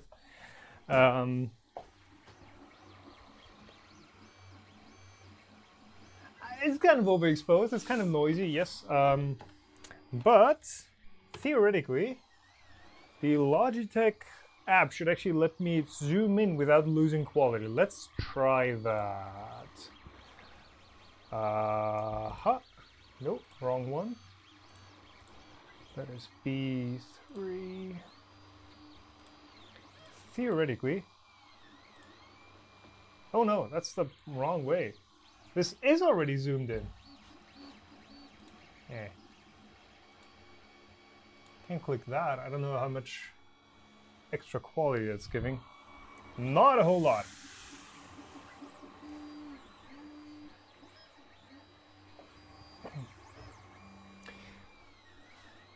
Well, not the 4K screen you guys are coming for here, right? Coming here for. There we go. I'm using 100% webcams now, so yeah, while this is printing, I can, I guess, kind of go over this crazy stream setup that's going on. I do have 3 Logitech Brio webcams that Angus has actually commented already, like, you know, $400 Australian dollars, I believe, each in Australia. No optical zoom on this one, unfortunately. So this is one. There's one on the ceiling that's doing that view. Where is it? There. I've had that for a while, just on the ceiling, and there's another backup Brio over my main camera. So this is, what you're seeing right now is actually a Panasonic GH5 going into a Blackmagic Intensity 4K capture card. So this is the only true 4K image you're seeing right now. This is a 1440p, and this I believe as well. Simply because at 4K, these cameras, these webcams do 4K, but they kind of crash after a while if I actually try to use them at 4K. So yeah, that microphone, good old Rode Link system. There it is. You can probably see that that transmitter pack. Rode Link going directly into a Asus TGX sound card that is working well, and yeah, still rocking OBS Studio. Ultimately, I do want to have this GH5 running, which it is right now. This is running at 4K 30, and I also want this perspective to be another GH5 is 4K and all, and yeah, it's been a pain to get it working nicely. The problem is this is an X99 mainboard, so it's the old Intel Extreme Edition boards. It is literally running out of PCI Express lanes with this setup, which is crazy. So yeah, the thing is, everything else I've tried for live streaming just didn't work reliably. I've always had issues, and the only issue I believe we've had today was that I didn't have my mic turned on. So yes, so far that is, it's good that this stuff is working. So yes.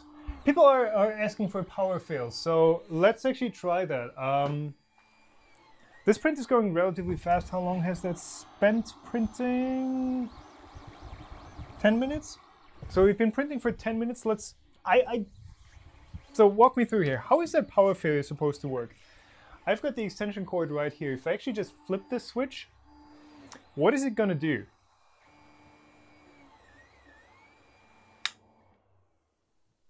We will see in a second. So power off. This thing is completely off. This doesn't have power, obviously. If you turn it back on, let's see what helps. Or what helps. I've been reading chat here. Let's see what happens here. Resume print. Resume print. Yes. And it's bed heating. So far, nothing happening here.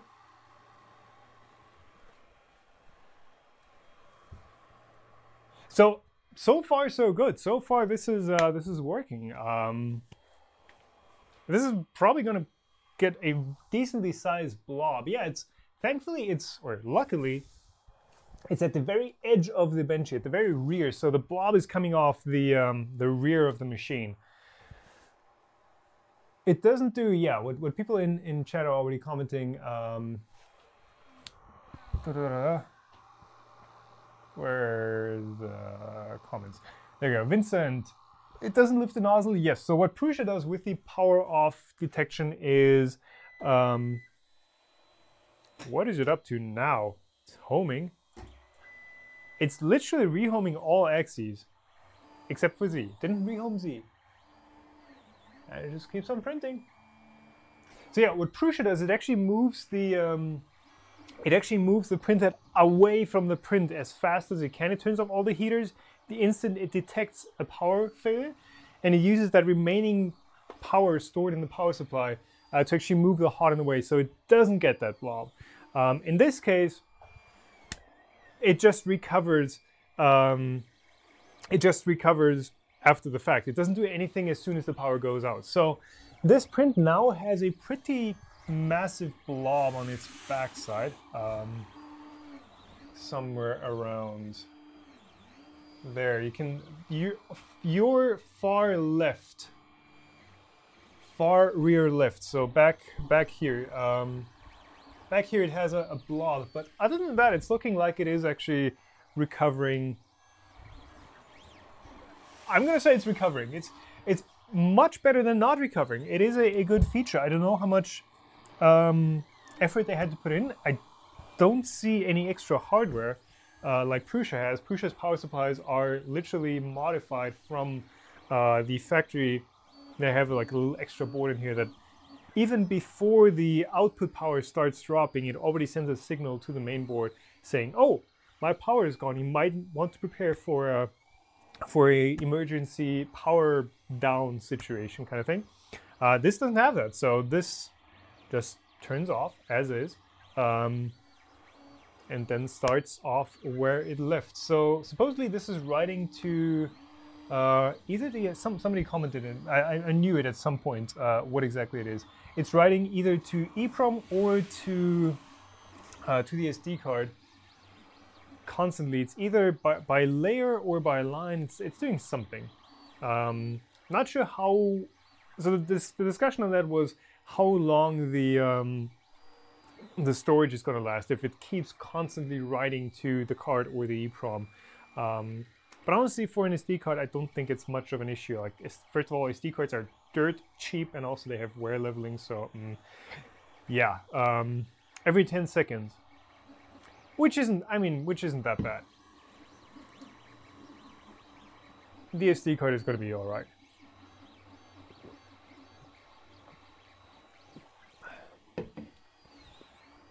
So, video hiccup, I'm hoping, is keeping an eye on the OBS health indicator. Save layer number, each layer change. Yeah, there's a few different bits of information on that, but yeah.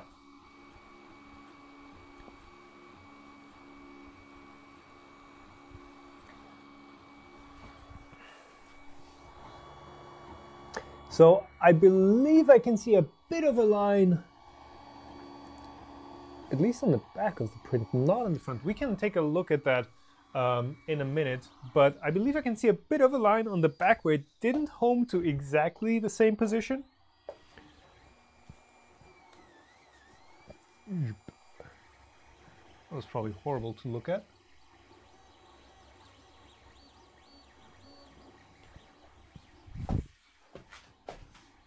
There you go. A few small glitches. Yeah, cool.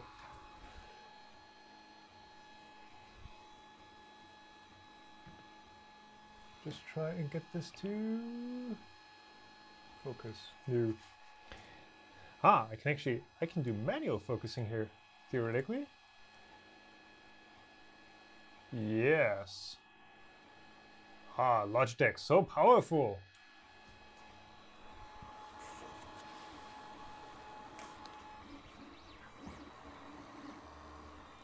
Like a full-on cinema camera in a USB case.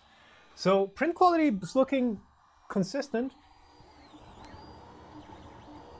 Of course, the Infinity Blue does help with the perceived print quality. It does hide every little flaw that you have. But yeah. Let's see, chat. What's going on here? Tom speak German. Nah. Well, I mean, I've been on the internet for a while. I've been making YouTube videos for a while. If you really want to hear me speak German, just scroll down on my YouTube channel. Like there's actual German content on there. So you're not a real fan if you don't know that.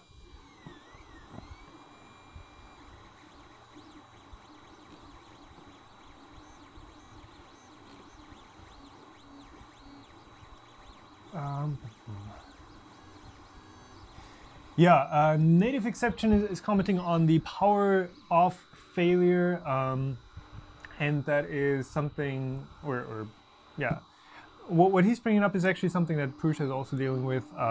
If you have a longer power outage, is that you know, the issue is that the bed is starting to cool off and the print might pop off. And that, yes, that very much is a real issue. I believe with this build tech even more so than with some other surfaces. So what Prusa does is they actually ask you, hey, if it's more than a certain time, which, how do they actually measure that? Oh yeah, they look at the temperature after the power recovery. You know, once the power is back on, they check how warm is the bed still compared to how warm it's supposed to be. And they will actually ask you, hey, do you really want to resume this? Does the print look good? If it's just like a quick power outage, I think it doesn't even ask you, it just keeps on going. But yeah, that very much is a real issue, but that's not something that is specific to the Ender or to Prusa or something else. It's just something that is you know, inherent to trying to recover from power outages.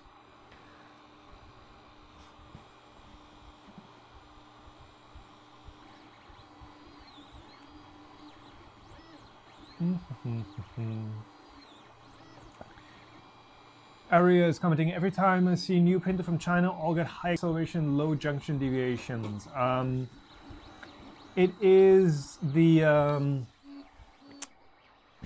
it's kind of become the norm to have printers with accelerations that are a bit too high. Considering that this is a relatively small printer, it's, you know, it's Prusa size, basically an i3 size. It's running, from what it sounds like, it is running relatively reasonable accelerations. The belts are okay. The belts are not like those toy belts that that ANET uses. So that's quite nice. Of course, you have a relatively rigid frame, so the frame's not going to wobble, so you can run relatively high accelerations, but you can always tune those down, which is, you know, always something that's going to improve your print quality. Like, yeah, you print slower, you turn down accelerations, etc., etc. That's always going to make your prints look better, just flat out.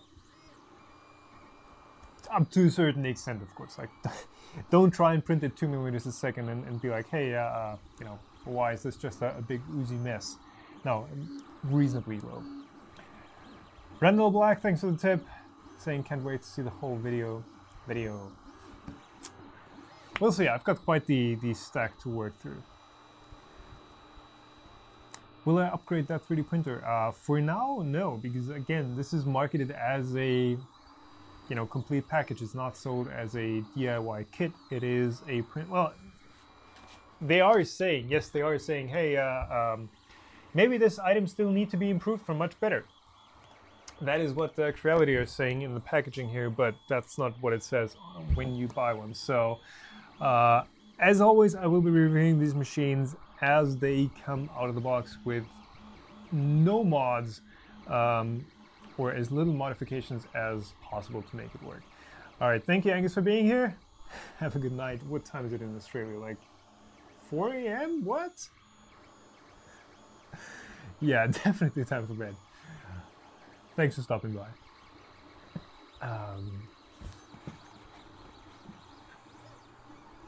Right, so what I'm seeing right now is it is actually resetting the print timer. So if we move this around, maybe get this to tilt down a bit,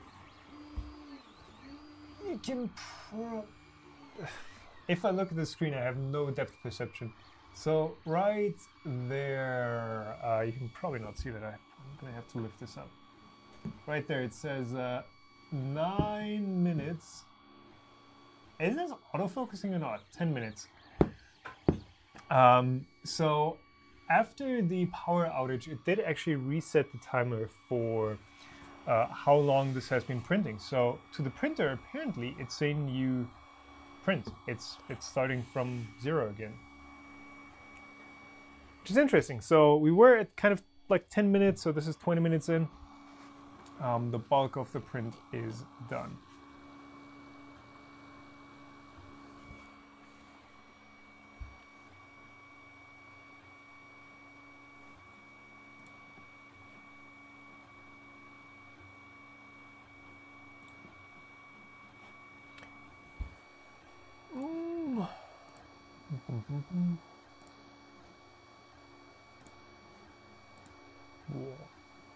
Why is this YouTube report form so...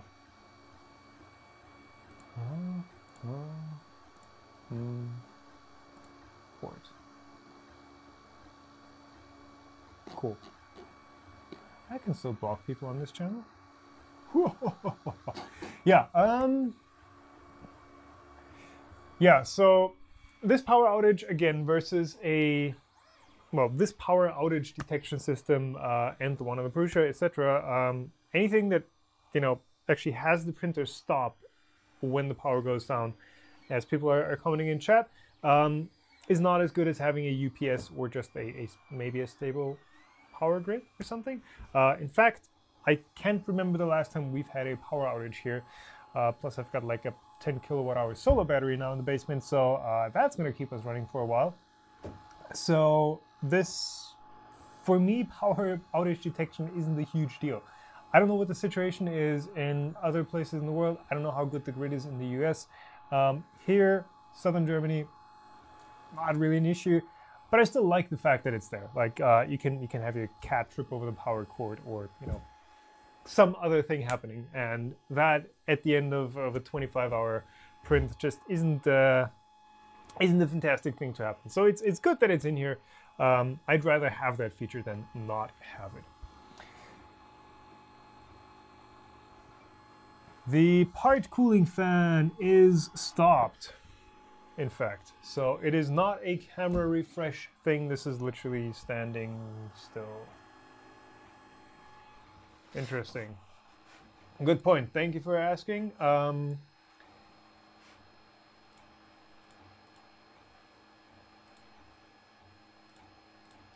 Which actually is my bad. So keep fan always on was disabled. I don't know why I didn't catch that, but keep fan always on. So check that during the other layers. Fan will always run at 35, except first 3, and this was checked with unchecked. So this does not have the fan spinning, and I don't think there's a option for it in the menu, maybe during a print, but before a print there was not. Let's see if I go into tune fan speed. Oh yeah, you can adjust it. So if I actually no, I guess not. Okay, screens are always hard to film unless, oh, this might, I'm sorry if this is nauseating to a few people. So where's my focus at, buddy? Why are you so blurry? Anyways, tune, fan speed, we're at 160. It just jumped to 165. Okay. So apparently it is, it was on, it was just set to be on when the layer time was shorter than a set time. So, okay. It is on, but it's not always on. Cool. So yes, the G-code has commands for the fan, but it's just not always on. Benchy so far, I mean, you're seeing like its most critical part, like the overhang right there. That is literally where it's going to curl if the cooling fan is not on enough.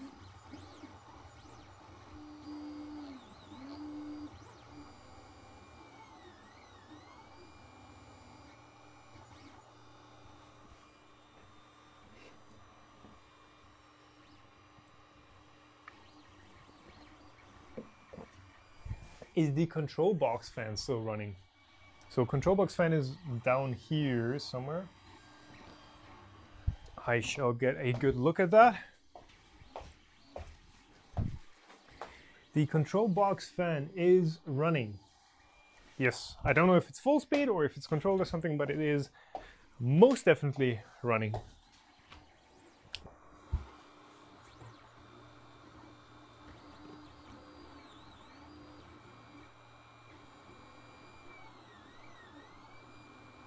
Is there any progress in power panic feature when printing from USB, for example, Octoprint? Whew, I don't know, but it's Power failure over USB is hard because the host will actually have to play along. So, yeah.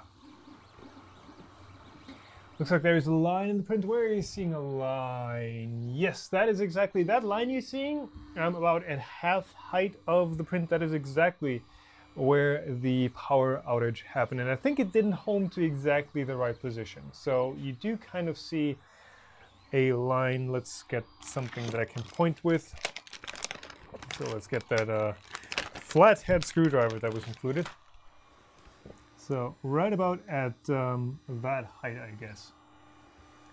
You're seeing a line, and that is exactly where we tried the power outage failure detection.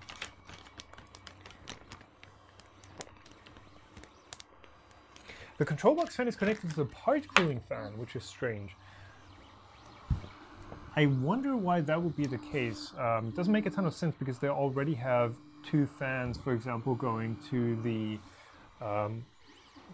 Hotend carriage here. So they have the Hotend cooling fan, which is always on. So this is actually hardwired to 12 volts.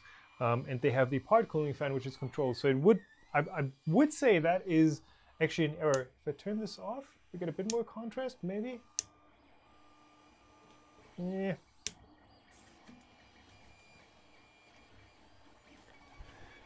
Yeah, so I don't know why they would do that if that's the case. Let's see what we set this retract to. Filament Extruder 1. So retraction is set to 2 millimeters currently. Which might be a bit too low for a Bowden setup like this. I think I ran the Sierra 10 with 4 or 5 millimeters. So yeah, just increase that a bit and you should be better. If I stop the part cooling fan, the control box fan should stop. I can try that after the print maybe.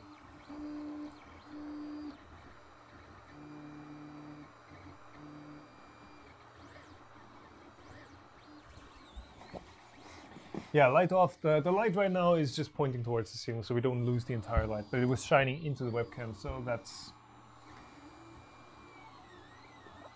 not great. Yeah, set it to 5. 5 meters sounds about right. Of course, the higher you set your retracts, the more it's going to start grinding through filament. And yeah, it's also going to slow your print down. So what I usually recommend for retracts is have your travel speed as fast as your print is going to go. Set it to 200 millimeters or something, 200 millimeters a second. Have it sprint from the start of your travel to the end, so your Hotend just doesn't have time to ooze. Because the retract is basically just a workaround around that issue of the Hotend oozing. But if you can be fast enough so that the Hotend doesn't even start to ooze, then yeah, there's no reason to work around it. But yeah, still 2 millimeters is not enough for this. Unfortunately, we're not quite at the point yet where slices will automatically have the print to do retracts, where it just inserts the G-codes for, retract now and unretract now. Instead, it actually moves the extruder back and forth. So I can just go in, I cannot at this point go into the menu and change that. I would have to reslice and reprint reprint the entire part. Capricorn tubing for less retract? Maybe, not at this length, I think. Matthias Christians? Am I going back to weekly live streams? Nope. Because weekly live streams are just a pain, because it's like every single Sunday that, I can never do anything else on Sunday than live stream. I am planning for doing every other week, every second Sunday. Simply because, again, I want to have some Sundays where I can do something else. But I will try to do more regular live streams. I'm hoping this setup is more stable now. I'm still going to change it. I'm still probably going to put a Threadripper in this system. I want that 4K. But yes, regular live streams. Also, will this recording be available after the fact? I'm hoping YouTube will record it, yes. I'm hoping YouTube will put the recording up. But yes, the plan is that it is going to be available for, you know, the rest of time.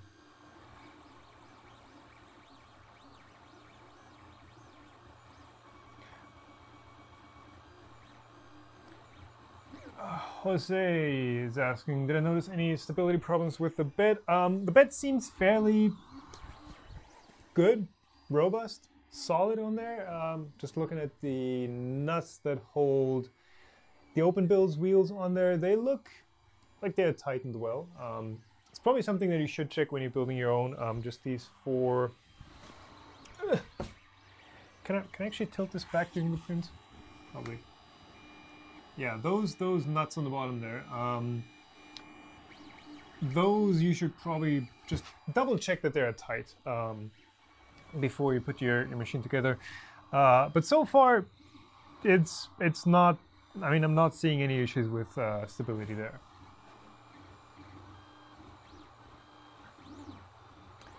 And of course, you can always tighten the eccentric nuts, which are the ones on camera right. So those right there that are moving along. So yeah, the ones on this side, right there. You can see it. Those you can always tighten, but so far it's looking good. Of course, if you tighten it down, the bed is going to be harder to move, so you might get a bit of backlash actually with the belt flexing basically. But yes, so far so good. Atif is asking for an early verdict. Well, after one print, I can't say there's anything seriously wrong with this machine, which is good because I'm always looking for for things that are wrong, as you know, you kind of have to. It's so easy to build a printer that gets a few things right. So I tend to focus on the things that it doesn't do right, and so far it's like a mini CR10, which doesn't do a lot of things, but it does what it does somewhat well. So yes, for 200 bucks, like there are worse printers you can get for 200 bucks, definitely.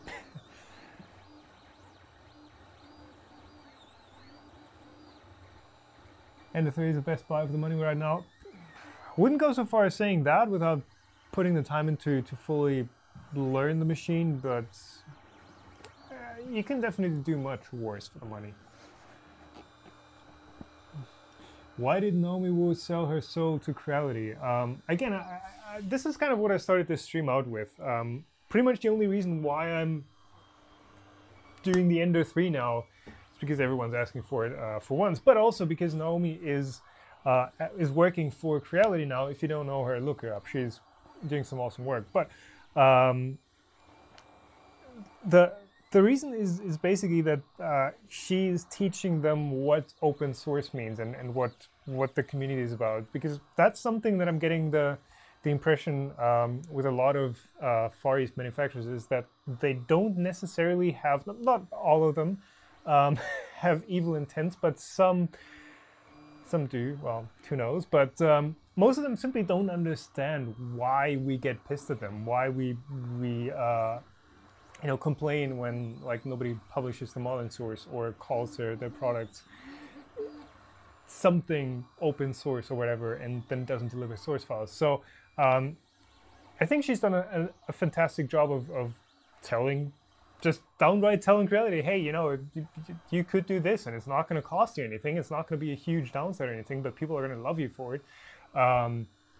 That's really the biggest thing here. And Creality is at that point. This machine is, again, I don't know if it's really certified by the Open Source Hardware Association right now, but you can get all the source files and stuff.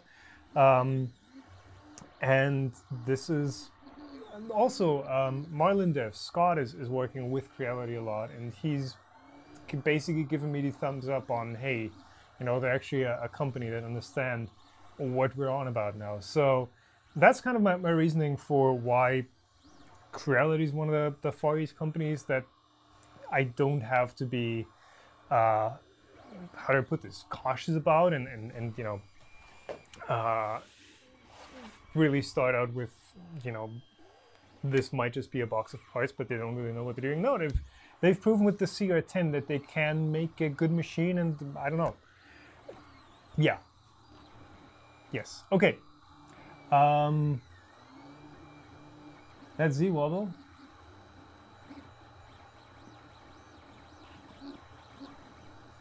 The super cap is equally a pain in the backside. Well, that's not where super caps should go. Also, they have like spiky bits that get soldered too. So please do not combine super cap and your backside. Like that doesn't go together. So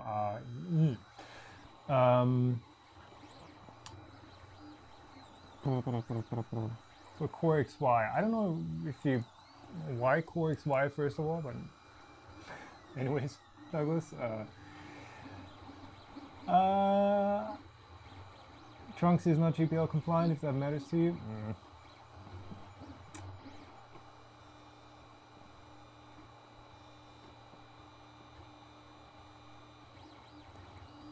That's Z wobble. Are we seeing Z wobble on here? I'm not sure. So from this angle, I'm actually not seeing much Z wobble. But if you actually turn this thing around, what you can see is that the coupler on here is solid. So this coupler right here, typically what you see is like that spring coupler, that twirly thing. This is just a solid hunk of aluminum. So if this Z rod, this spindle is not perfectly straight, or if you don't clamp it down perfectly straight, which can happen, you are going to get some Z wobble coupled into this X-axis assembly. Basically, this entire arm is going to be rocking around. So yeah, that's that.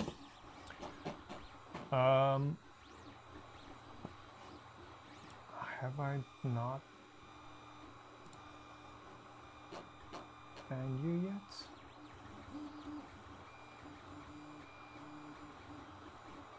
Cool.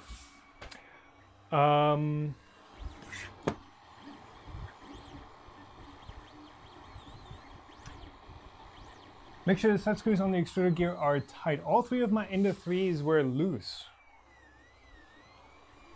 The set screws on the extruder gear. 1, 2. Only have 2. I don't have 3.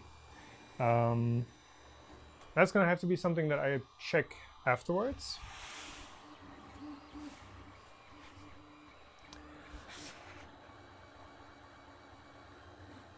Oh, who did I miss? Damn it, I missed someone. I can see a tip up there. John White. Sorry about missing you. Thanks for the $10. You hope saying I hope I can find a video of you speaking German because your English is really good. It would be really cool if some reviews of high-temp plastic one. If some reviews of high-temp plastics one day. Yeah, again, if you want to hear me speak German, like just scroll down on the YouTube channel. There is actual German content on there. Joe Grumpy is asking, just joined the stream, what is the price? The price for this machine is under $200 on Gearbest and on AliExpress. Links in the video description below. So if you want to get one, use those links and you get no discount at all. But right now it's like on sale for 15% off or something. Again, if you're buying from Gearbest and you're not buying on sale, you're doing something wrong. But it's under $200. It's like 169 euros right now.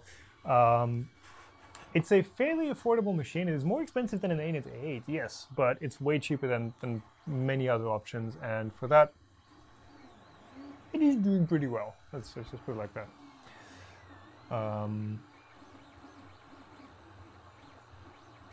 The build platform is removable. Rafael is asking, no, it is not. The build platform is a single piece. So again, this aluminum sheet is, you can actually feel it on the bottom here. It's hot.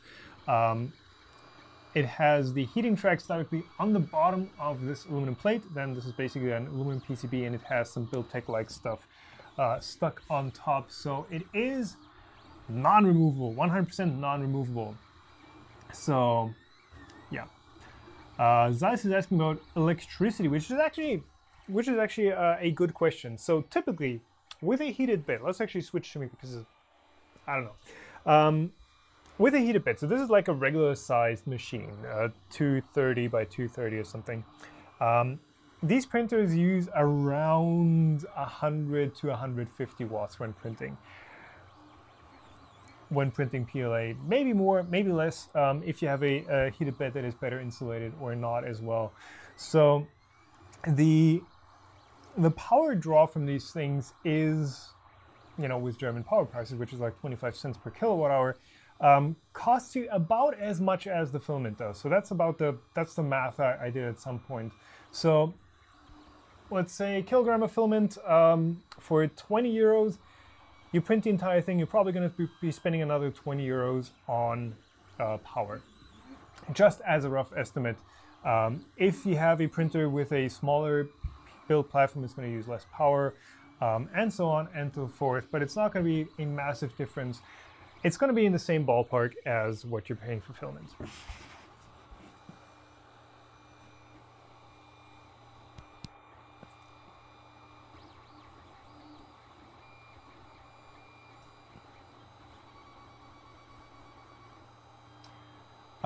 Derek's commenting on buying from GearBest with customs.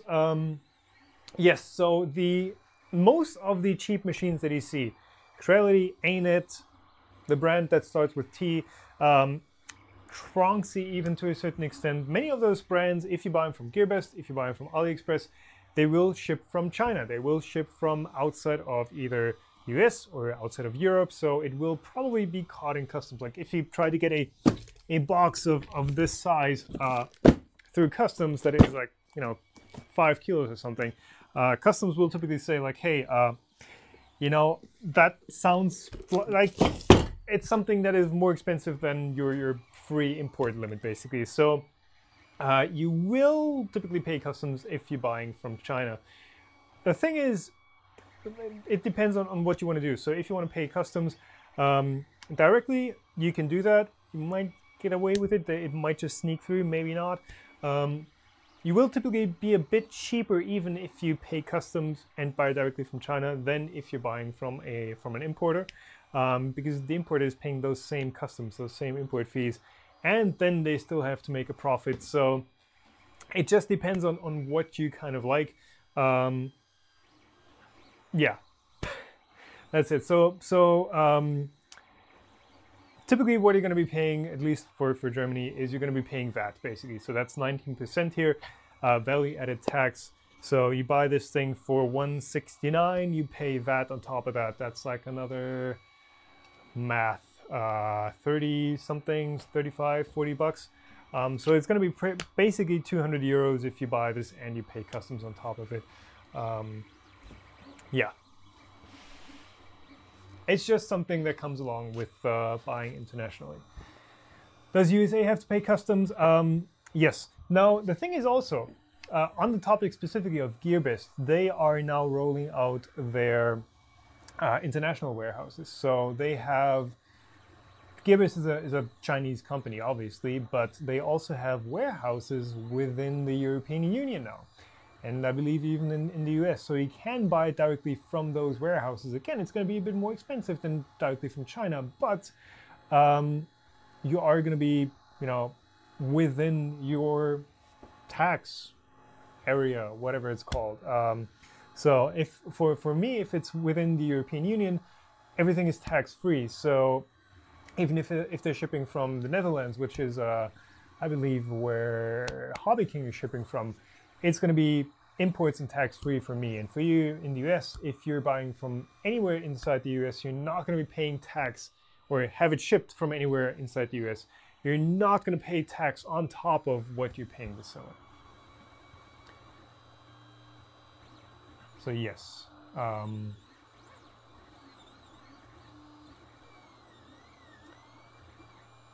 Amazon, Groovy Drifter, Amazon also has sellers that ship from China. So just because it's on Amazon, it doesn't mean Amazon is actually selling it. Amazon is also a a platform like eBay, where not just Amazon is selling stuff, but a lot of other sellers are, and many of them are shipping from China. So yes, yeah.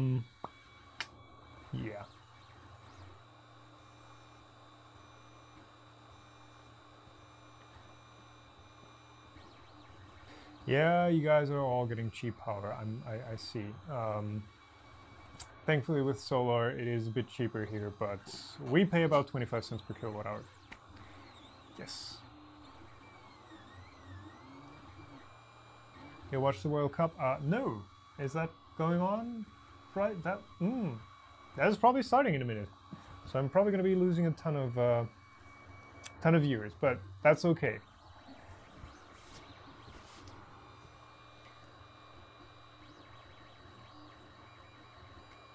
Ben Jacobs, what height should the bed be from the nozzle when leveling the bed? I did actually make a video on that, something like how to get your prints to stick. Basically, what you want to do is you want to take any piece of paper, any thin piece of paper, not like a cardboard, but just a regular printer paper, slide it between the nozzle and the bed, and as soon as you can feel it catching, the height is pretty much good. You can maybe drop it down a bit lower, you'll see on the first layer, but paper leveling still is the king for this.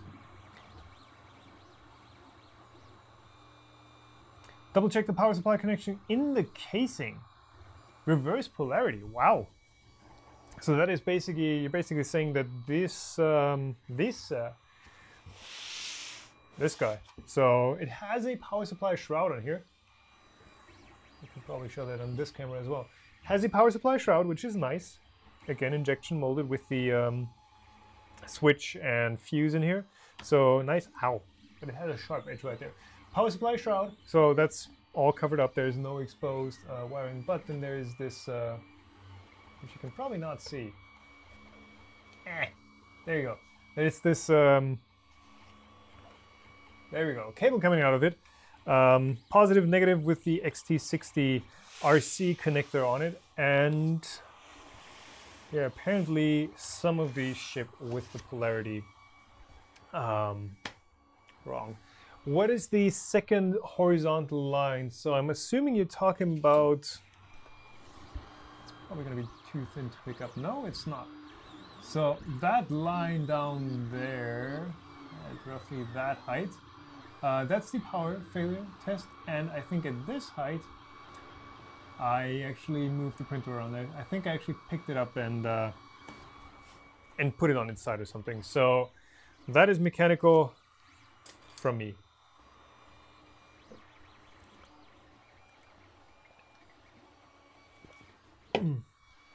Can I compare Creality with T-brand Flash or Tornado? No, because I do not engage with T-brand anymore due to previous events.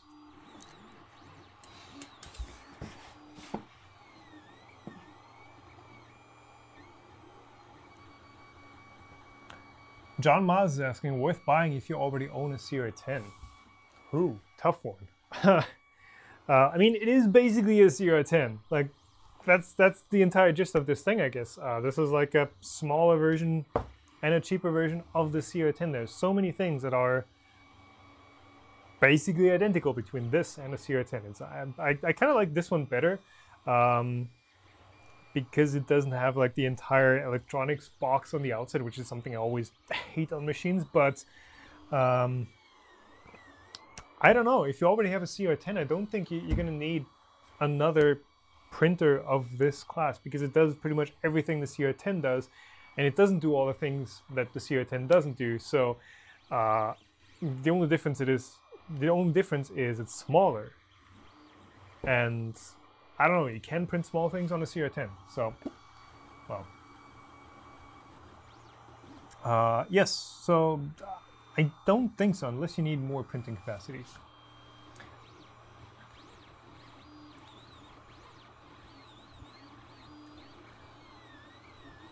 Do you have a degree in mechanical engineering, mechatronics? So it's kind of a perfect fit for 3D printing.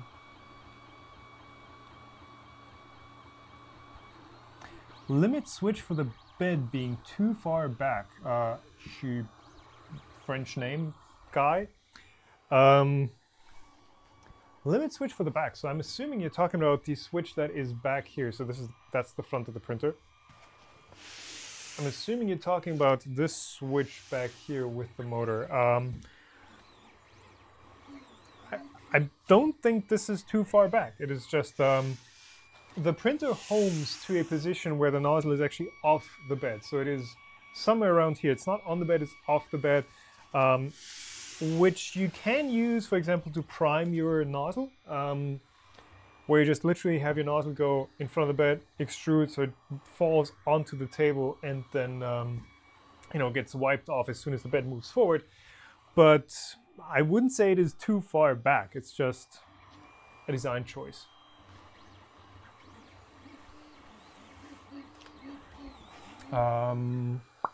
Printing nicely, yes, printing nicely so far.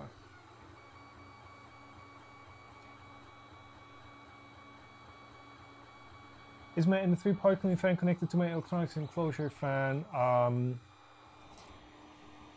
I can actually try that out right now because that's a question that has come up before. So if no, yeah. So the electronics fan is in here, and if I go in here and say tune, maybe this thing doesn't click away. Fan speed, it's at 178 right now. If we turn this all the way down to 0, this thing should turn off. Yes, it does. And yep, same time the electronics fan has also turned off. So I am not quite sure what the deal is there. Now, honestly, good electronics don't really need a fan blowing over them. Bad electronics maybe do.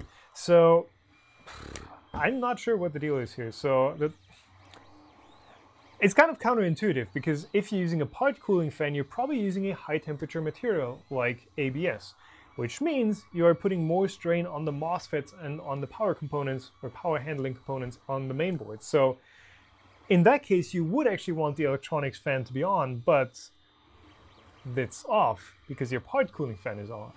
And when you're printing PLA, you're not putting that much strain on your MOSFETs because the bed isn't getting that much power, so you don't need that extra cooling, but it's still getting that extra cooling. I don't know why they wired it up that way. I have no idea. This is kind of strange. Ben, yes, this is Infinity Blue, obviously. Obviously. Dust filament Infinity Blue.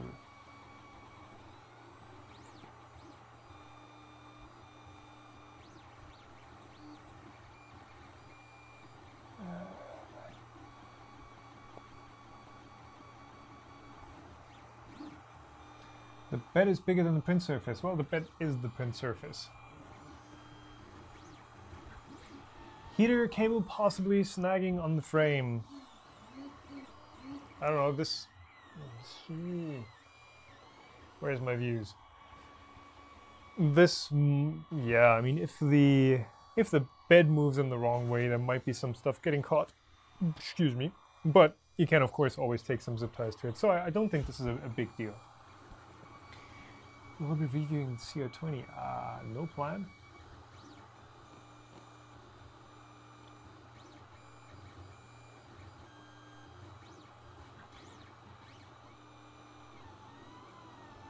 What would I recommend upgrading on it first? On the Ender 3, Ben Jacobs is asking. So the thing is, I also have a CR10, which again is probably this machine, just larger.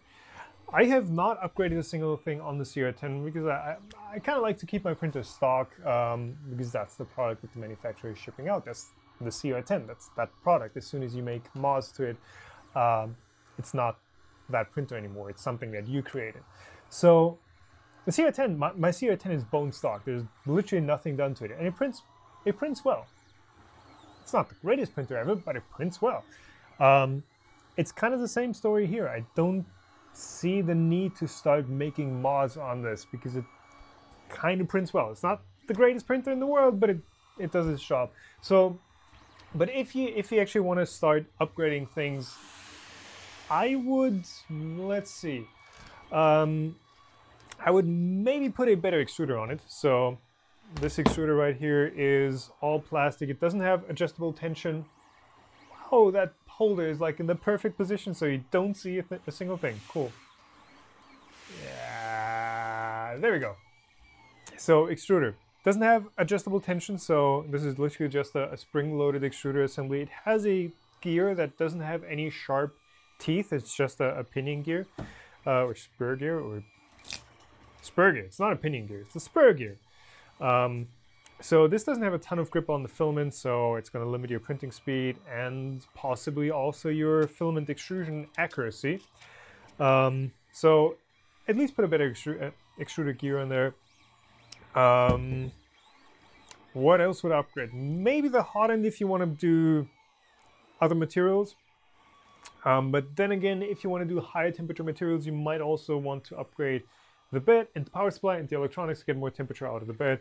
Definitely put some insulation on the bottom of the bed. That never hurts. That is something that I can recommend universally. What else? Is that? I'm not sure what else I would upgrade. I'd probably put a...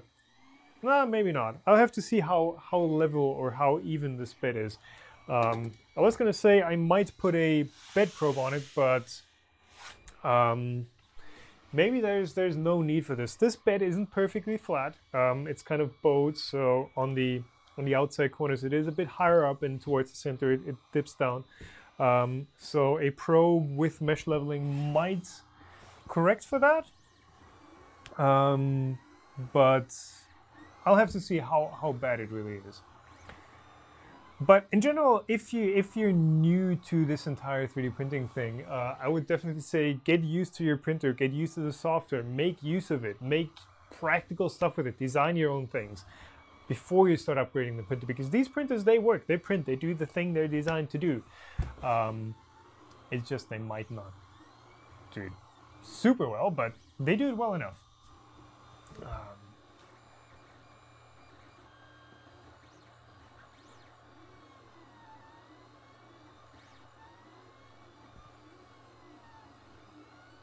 That bench is coming along.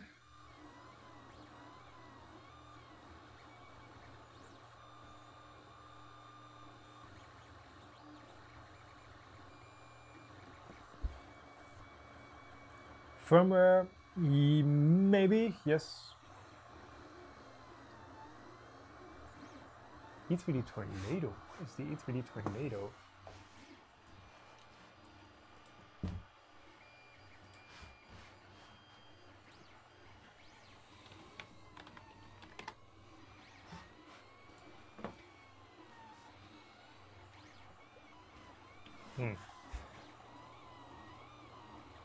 Sounds kind of loud.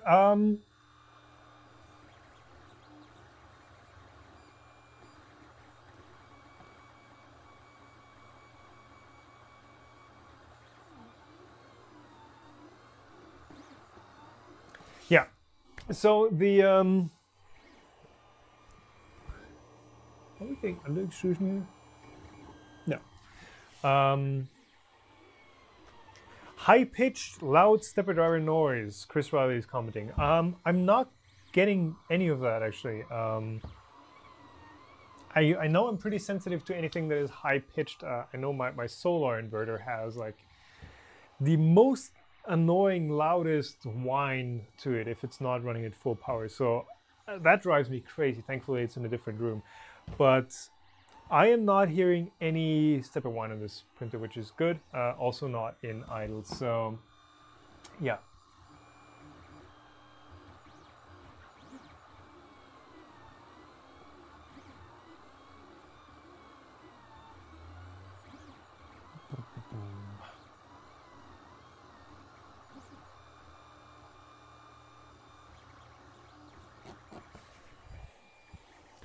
If only this print was a bit faster. So what I'm definitely seeing is what looks like just a bit of inconsistency on the bow of this print in the reflections. We're gonna have to take a closer look at this once the print is done. So there is something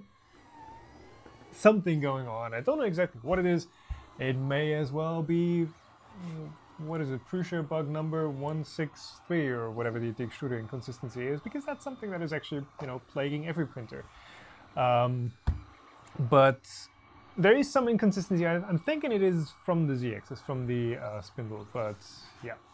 MW is asking about PLA castings for jewelry with silver. Have I ever tried something like that? No, but I'm working with a company who is doing stainless steel castings with PLA, and they're actually saying it's like super simple. Their foundry is, you know, pretty happy with the prints they're getting. We are just using dust filament PLA, which is pure NatureWorks, nothing added to it, and it's working just fine for them.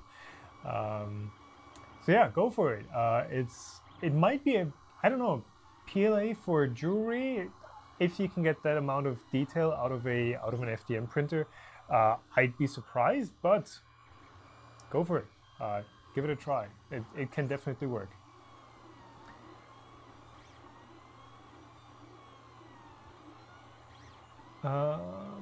602, yeah.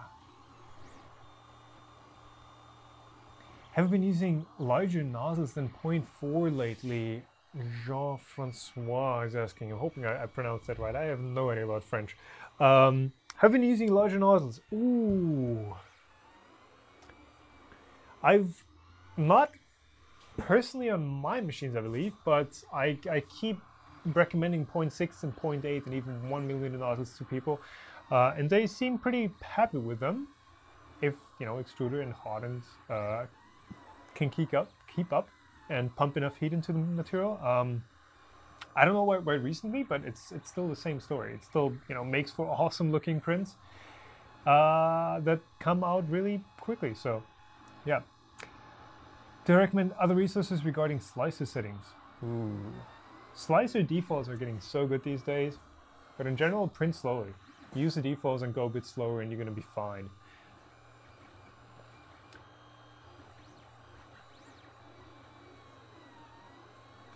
Null098 is asking, so with all these cheap, decent quality printers, are we at peak printer innovation? Is this as good as it gets?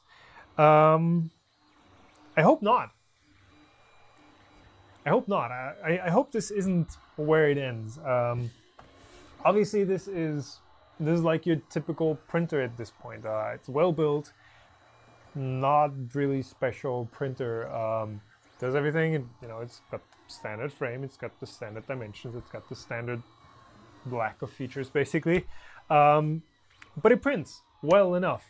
There's always going to be this like base level of sophistication, I guess, where you have this level of products that's like, yeah, it's good enough. Like if you look at laptops, you have your $300, $400 15-inch laptops that are okay. Like they have a pretty crappy screen, the LCD, the keyboard isn't good. They have a hard drive, they're not particularly fast, but they do everything that you want, and that's that same class of product right here. And then you have the MacBooks. Then you have convertibles, you have touchscreen laptops, you have gaming laptops, you have all these specialized different products that do other things really well. This is that $300 laptop or $200 printer. And those devices don't really innovate. Like look at those laptops and look at those same laptops 5 years ago. They're the same product. They still have the same crappy dual core processors, same screen. Nothing changed. Same with printers. And that class of product is not going to start innovating. That's not going to start producing like the stuff that's going to move the industry and the community forwards. It's going to be low volume products. Don't want to say Apple because they're bold, yes, but they whatever. I love my X360 device, my convertible laptops. I also love some 3D printers that do some things particularly well that others don't. And it's going to have to be that premium class of printers that shares what they do, but still innovates. Don't want to name any brands in particular because all of them kind of contribute in their own way, some less than others. But this level of printer, this is going to be like your mass product basically. And I think it's good that it makes decent 3D printing available to people that maybe don't want to buy a printer for $1,000. But again, we still need those higher level, higher priced printers to keep moving forward. Just my 2 cents on that. So yeah, hoping that makes sense.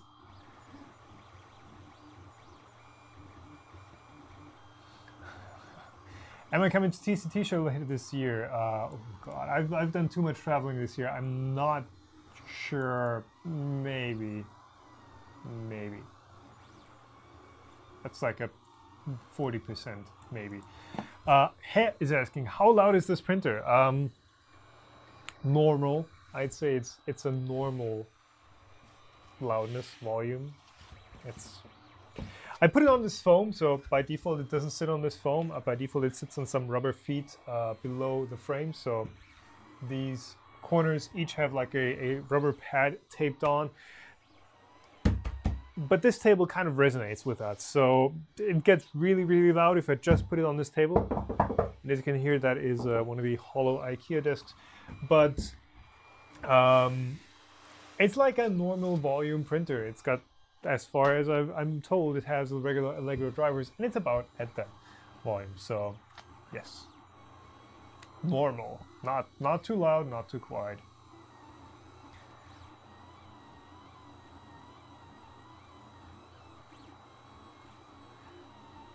Jetman, there's a recording available. Can always watch stuff back. Printer looks huge from that angle. Well, yes. Okay, so people know I'm tiny, so if I stand next to this printer, you can kind of get this this false sense of scale. Measuring tape. So that is right here. That right there is 60 centimeters, 3 foot. So just for reference, same dimension across. Well, the printer isn't that wide, obviously, but it's a. If we put this thing has stuff dangling out of it, that's Mark II next to it. So this is definitely taller. It's also standing on some foam, but I don't think it's as wide. Good thing this isn't heavy. There you go. So yeah, it is kind of larger than usual. Ooh, France scored. Congratulations, Frenchies.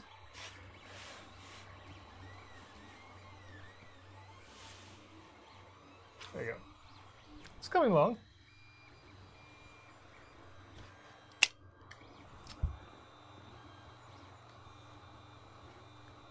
Cut a bit out of the control box so it can breathe. I will not do that, in fact. I will just try it as is and see how well it prints and how well it lasts.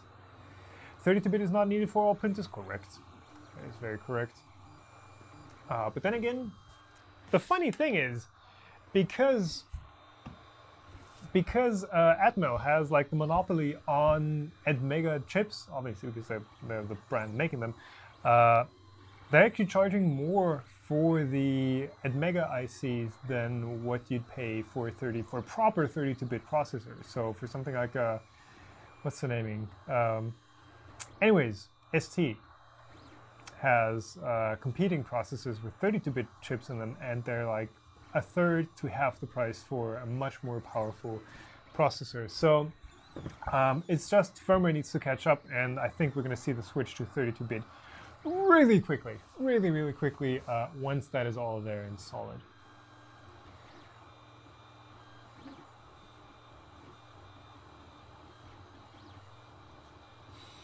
Every single live stream has some argument about ain't it 8. Yeah, well.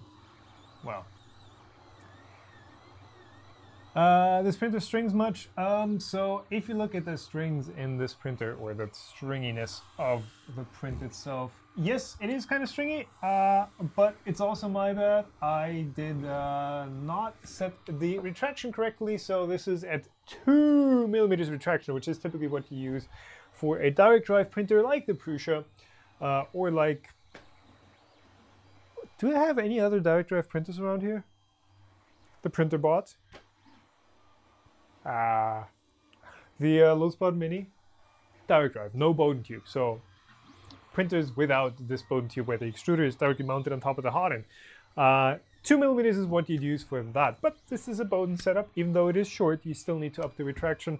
So typically you would use like 4 or 5mm retraction, which is what I use on my CR10. Again, very similar system. So that is very simply due to not having enough retraction. My bad. Awesome stream. Congrats on all your success. Keep it going, buddy. Cheers. Ben. Thank you, Ben, for your donation. Even in euro.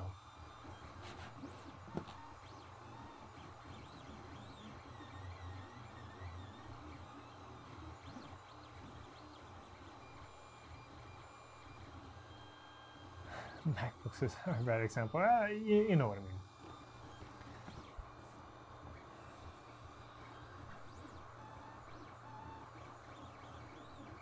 Yeah, David, good point. Atmel also has those 32-bit chips or ICs that the Duet uses. I didn't know that the 22 Maestro. Yes, that is the cost down version. They're just racking up prices on the Atmegas because they can. It's like, yeah.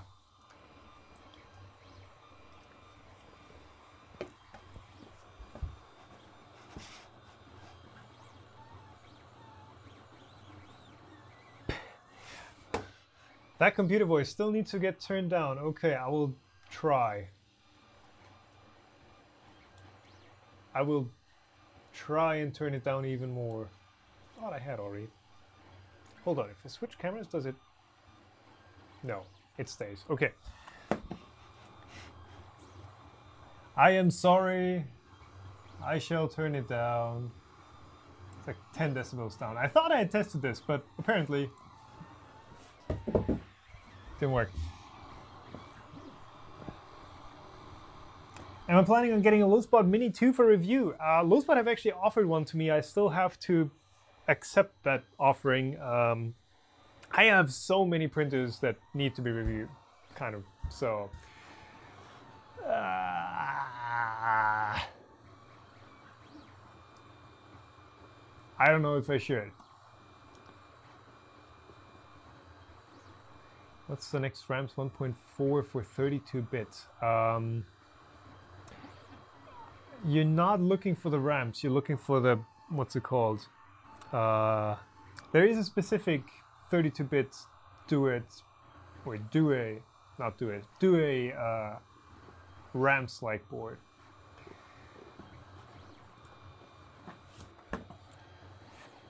Yeah.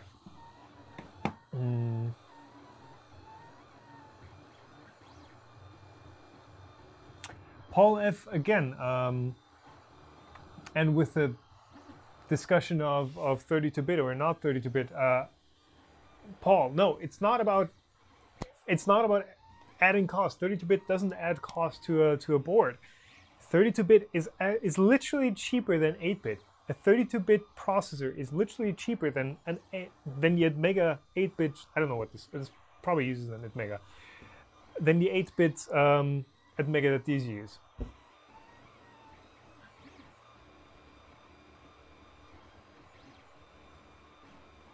Does the Chris? Why doesn't your donation show up?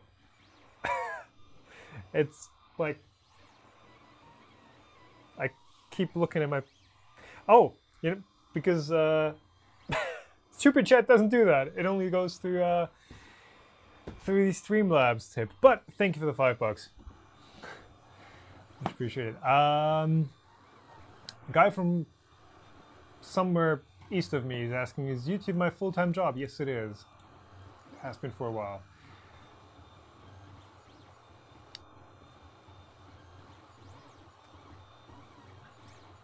Fairweatherfoundry.com is asking, so in general, what is your take on this unit on a scale of 1 to 10? So far, from what I have seen in the last 3 hours of me streaming this unboxing, and 3.5? 2.5. 3.5 hours of me trying out this printer is for the price. It is hard to beat. In absolute terms, it is easy to beat. But so if you're saying value, if you're looking at how much you're paying, how much you're getting, this is probably pretty high up there. I'd at least give it a 9 or so. I might even give it a 10. Like, you're getting a ton of value for your money. In absolute quality, 6-ish. That is not a conclusive review, by the way. That is just the first impressions.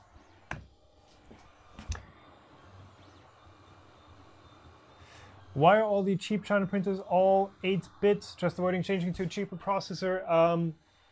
Because it is, for them, easier to implement an 8-bit board and just use what's already out there instead of designing something from scratch on 32-bit that actually uses the cheaper processor. With Touted Maestro now out, which actually uses that cheaper 32-bit processor, we might see a shift pretty soon, but it's just using whatever whatever's already out there. It is that good old copying instead of designing from scratch. Oh, thank you, Robert, for the $40. Thanks for all you do for us in the 3D printing world. From Long Island, New York. Well, thank you, Robert.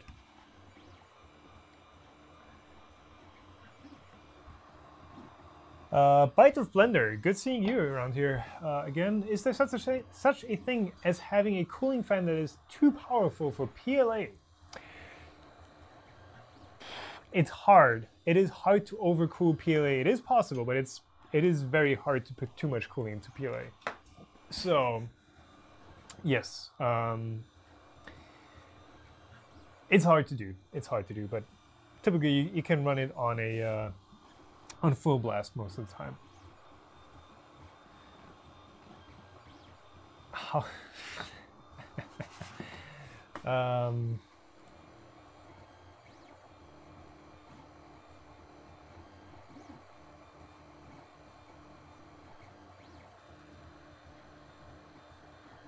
What happened to the Mendel 9000? It's still, I've not worked on it for a while, but it's still there. It's still, I just need to finish it up. It's close, but it's like,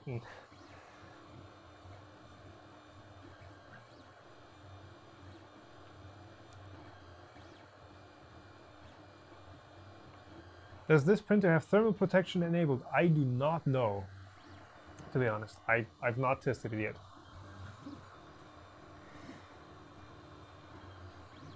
3D print PLA in the freezer. Maybe. Taki is asking how to get the most transparent print. I have actually made a video about that. Look it up. Just search on YouTube. Transparent prints. Good tips in there. I did a ton of experimentation, and yeah, there's a recipe that works, but there are also other recipes that work as well.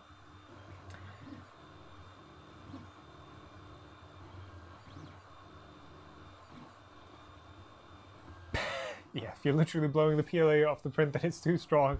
Good point, Aaron.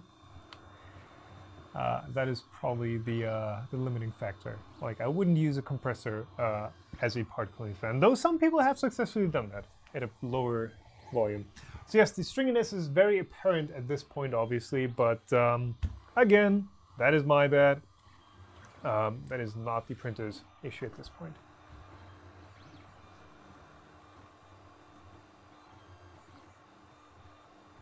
Should we try and up the speed? Though, honestly, with these small details, it's not that much of a... It's probably not going to speed up much, but I kind of want to. Yeah. Screens and cameras are not the best friends. So I'm just going to turn this dial right here. Where's my... There we go. Oh, you can hear the pitch.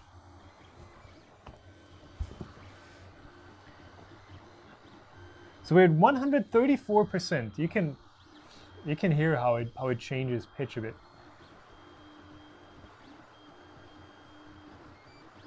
150.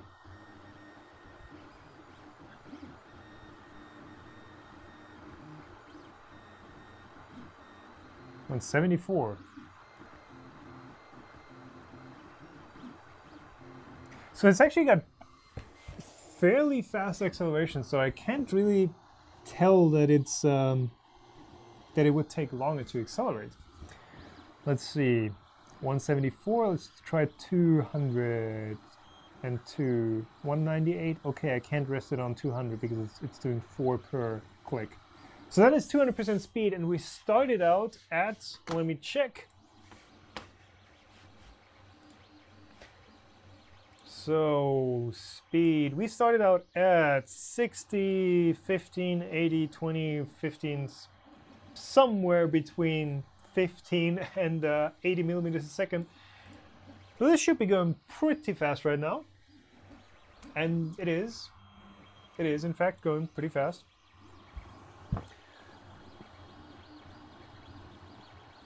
Let's keep cranking. 250.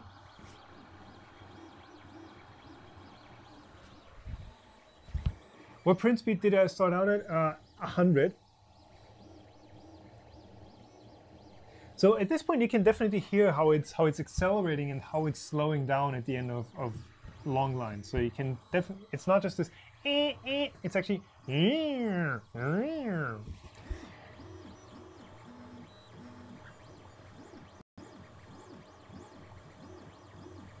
So at this point, I think if I keep cranking up the print speed, it's not going to actually print any faster because it's now stuck just in acceleration. It is accelerating, and as soon as it hits the halfway point, it has to slow down again because it can't break fast enough. By the way, Ben, thank you for posting that link for the clear print video.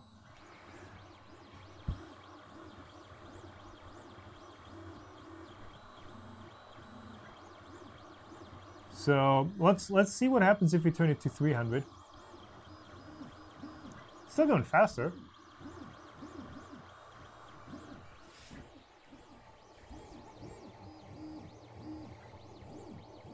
But not by much, not by much. So we're at 312% right now. We're gonna see how much the print quality degrades at this level, because it was roughly at the here at the top of this front window kind of thing. At that level where I started cranking the speed, we're at 300%. It has taken it like a champ so far. It's louder than a Prusa machine. It is most definitely louder than a Mark III, but it's about on par with something like a Mark II, which is like your standard printer these days. Did it actually lose a step, or is that just... No, it's just part of the design. 300, let's keep going. 344.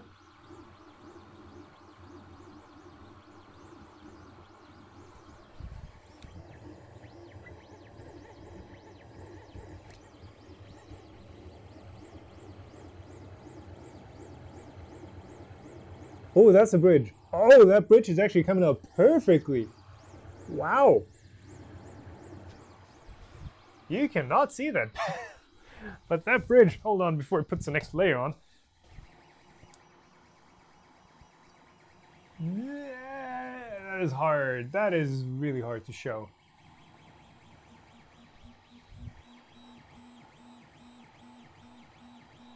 But yeah, that bridge came out like dead flat. Resolution is 0.2. Yes, with layer height.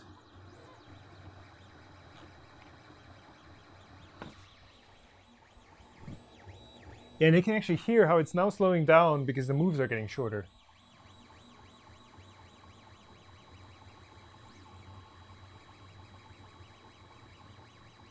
Yeah, hoping you were able to hear that. So far, it is looking very good.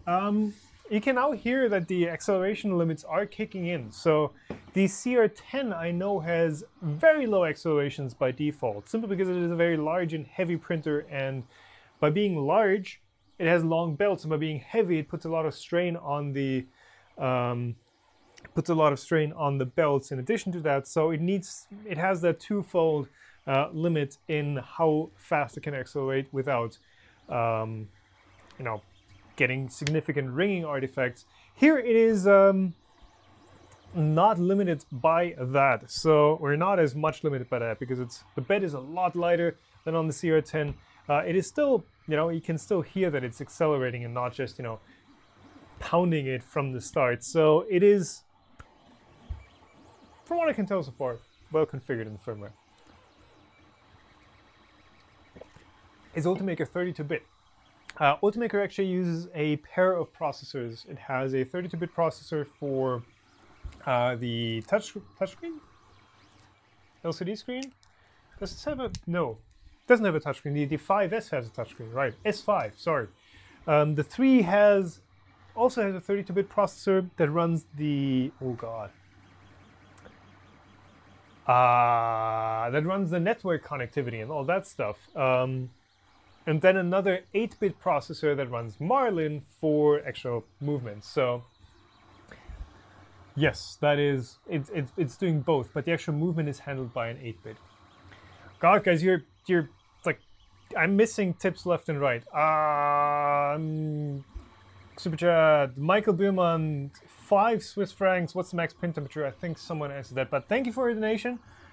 And Paul Harov, thanks for doing this. I think this will be the printer for me, for you, for everyone. Who knows? It's a... Again, there's definitely worse starting points for 3D printers. If you do buy one, get it through the GearBest or AliExpress affiliate link below, because GearBest pays really well when it comes to affiliates, which is why so many people review GearBest printers, but that's not a topic I want to get into right now. But yes, use that link. I'd appreciate it. Thank you. And thanks for the tip.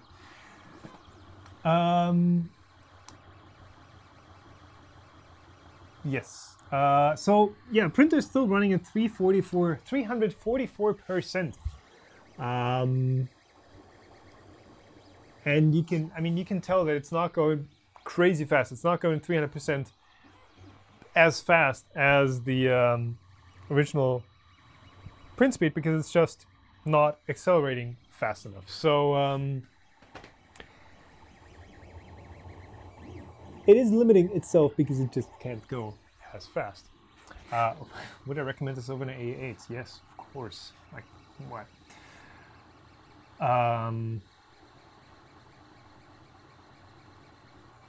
What are my thoughts on the new Anycubic printer? I have not heard about that. Byte of Blender, Ultimaker is 32-bit for network, camera, and LCD. No, the LCD is actually connected to the 8-bit board, as far as I know. Because it is the same setup as in the Ultimaker 2 had the same LCD, I believe, or OLED screen, technically. So it's still connected to the 8-bit motion control board in the same way, I believe. And it's getting like G-code commands basically streamed to it to show stuff on the LCD. It's a bit of a involved setup, but it's the OLED on the Ultimaker 3, I believe, is still connected to the 8-bit board.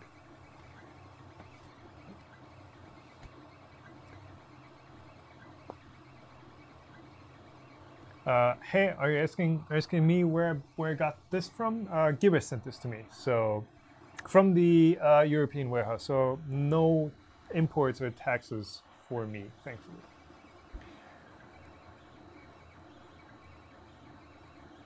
Quick comparison between Prusa Mark III and this. It's the same size. It's the same nozzle size, but it's, you know, this is like the super basic version. And the Mark III is the kitted out one, so both print. Mark III does a lot of things this one doesn't. Mark III does a few things a lot better than this one, but at their core, they both print. It's like, I brought up laptops before. I could bring up cars, like both of them are going to get you from A to B. But one does more things for you than the other. Okay, print is done. Cool. Zip. Let's take a look at this print. I might Oh, this is still hot. This is still sticky. I don't want to tear the build platform on the first try. Oh yeah, you can definitely see that this is starting to lift off with the print. So if I actually try to lever this off, the you see that right up here? The surface is starting to come up with it. So the adhesive isn't super strong. I shall try to get it off with the tool. Although this tool has pretty sharp corners, it might dig into the surface. Oh, and this bed is still pretty darn hot if the PLA is that soft. Oh, wow.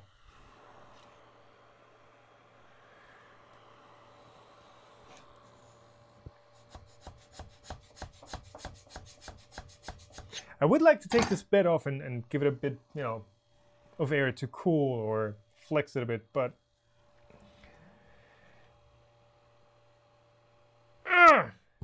God damn it. So, this is going to take a second to cool off. Fantastic.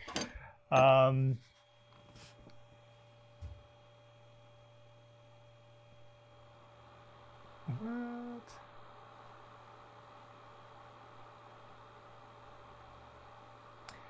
Oh, chat. Do you think the Mark III is worth an extra, well, $500–600? Depends. I wouldn't use this in a professional environment, for example. Mark III, very much so. Just depends what you're going for. Both have their reasons to exist.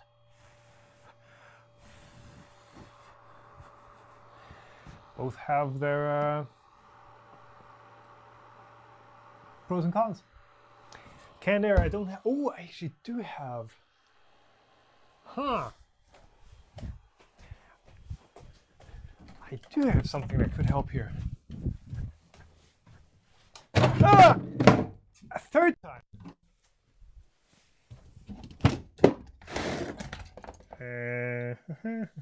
Brake cleaner. Lighter fluid. What's that? Spray grease. Here we go.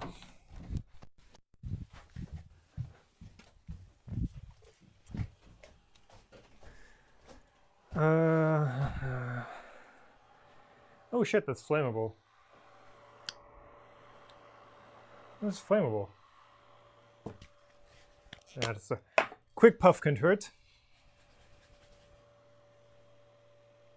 Shake, spray, flammable. Let's see if this has any open sparks in here.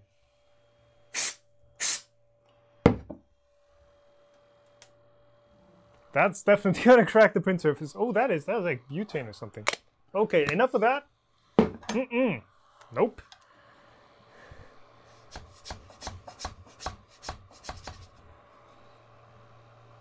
It's still proper warm.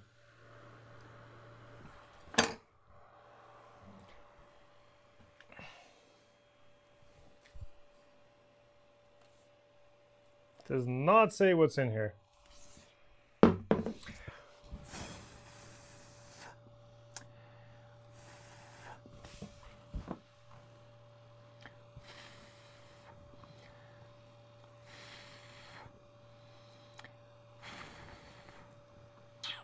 Well,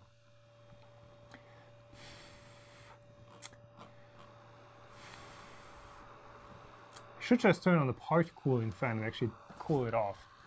I mean, I would hammer it off, but the problem is this surface is already lifting, and I feel like if I actually give this, if I put too much force on this, it's actually going to tear the surface. And it's still like, I don't know, 30, 40 degrees maybe?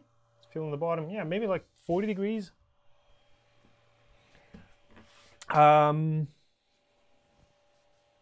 Cool. I shall just grab the webcam and try and show you stuff. So, first of all,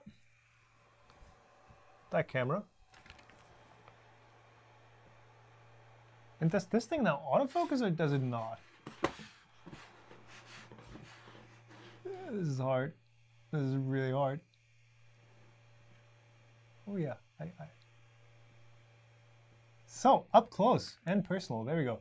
So again, the stringing is very simply the result of me using the wrong slicer settings, but surface finish up here is pretty good. If you look at it from a different, I'm hoping I'm not unplugging anything. If you look at it from a different angle, from a bit further up top, yeah, you can kind of see some wobble. In general, surface finish is looking good. It's got like a few flaws, and up here, even with the faster speed, it's still, yeah, you can see it doesn't handle the fast speed all too well, with the extrusion lines actually showing some gaps in between. But in general, good print, maybe print a bit slower. Maybe I should just also turn autofocus on for this thing. There you go. Maybe with speeds a bit slower. Oh yeah, because autofocus works so fantastically well. So again, those lines at the bottom here.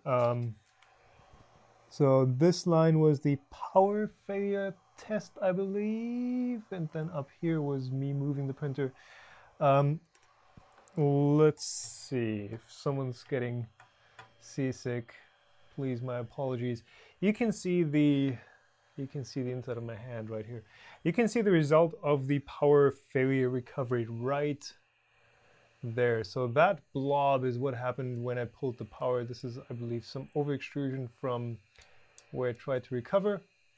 Wow, this is hard with the delay, but that's like the size of blob you get when the power recovery kicks in. But in general, good print. I'm gonna have to like figure out, hey, is this actually accurate size-wise? Because some printers just you know, have the scaling slightly off. That's more of a delta issue. It's not as much of an issue for XY Cartesian printers. Where's my mouse? What are people in chat saying? I completely missed what you guys were saying. But yes, that is the basic gist of things. It looks, print quality wise, it looks, if I left this printer just sitting there and didn't touch it, because I was moving it around, I was turning it, so you do get some extra artifacts. Yeah, in general, very usable. It's the bed is still warm, and it's still stuck down very well. So yes, print quality. Again, ignore the stringing. That was totally my bad. The stringing isn't a part of, you know, the printer's design. It's just a software setting. So yes. Any comments from chat? Eccentric nuts from the wheels. That's always the thing. Like, is this tight? And this is relatively tight. So, yeah. Smack it with a water bottle. Good point. Let's try that. Angus will be proud. There we go. That does the trick.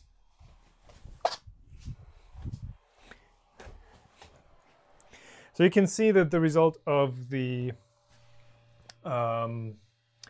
first layer settings that we used. So again, the nozzle was leveled to be perfect at the corners. So each corner was pretty much perfect.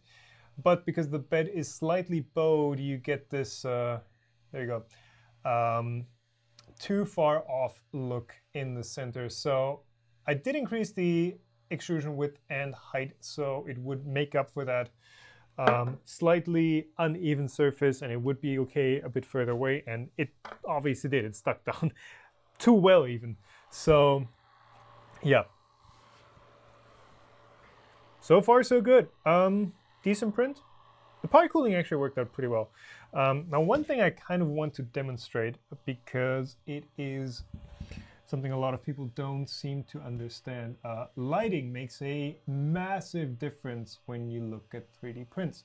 So right here, that looks like, you know, super perfect 3D print, right? That looks, just look at the surface quality, like, wow. Now, if you look at it from the side and maybe even add some light in the wrong way, I have very soft light, so it's hard to demonstrate, but I shall use a hard light source. Not hard light as in Portal 2 or anything, but if you... and maybe have this focused here. Yes. Please, camera. There we go. So if you add some hard light from above, you immediately see every single defect and every single surface imperfection. This is the same print, same surface. You see every single imperfection in your print. So lighting makes a huge difference. But in general, this is not perfect, but definitely very acceptable, very usable print, I'd say. On par with what you'd expect for a printer of this caliber. Cool. I hope that didn't drag on too long. Derry Moore, thank you for your tip right there. 20 bucks, much appreciated. I hope I solved some more problems, issues, questions, whatever today. I hope I was able to inform you on the experience when unboxing and building the Creality 3D or Creality Ender 3. Chat is like so far out. If you want to get one, links in the description. Again, if you buy one from GearBest, don't buy it if it's not on sale. Don't buy anything from GearBest if it's not on sale. They always have some sort of sale going on. Typically, expect less than $200 for this. And if you get the chance, I would personally just buy it from their European warehouse, or if they have the US warehouse available, do that. Just I don't like dealing with customs, but it's your thing. They do have them available from Europe and maybe from the US as well. What is the foam base about? Yes, let's just answer that real quick. So foam base, that is just packaging foam. If there's no foam underneath, this thing just vibrates. You can hear the difference. It's just this Hotend cooling fan even that is getting this entire stream, this entire table to vibrate. And if the motors are running, this thing gets crazy loud. Yeah, hope you guys enjoyed. Filament. This is Dust Filament Infinity Blue, the Tom's 3D edition. You can get that from Dust Filament. They sell it in their store, yes. And you can hear the buzz definitely now. But yes, thanks for watching. Thanks for being here. Thanks for keeping me company while I try out this budget 3D printer from Creality. And I shall see you all in 2 weeks. Yeah, I'm gonna have live streams planned for like every 2 weeks. Let's see how that works. Let's see how well the tech treats me. All right, thanks everyone for being here. Have a nice Sunday, and enjoy the game if you're watching that. Or it might already be over, I don't know. Anyway, see you guys.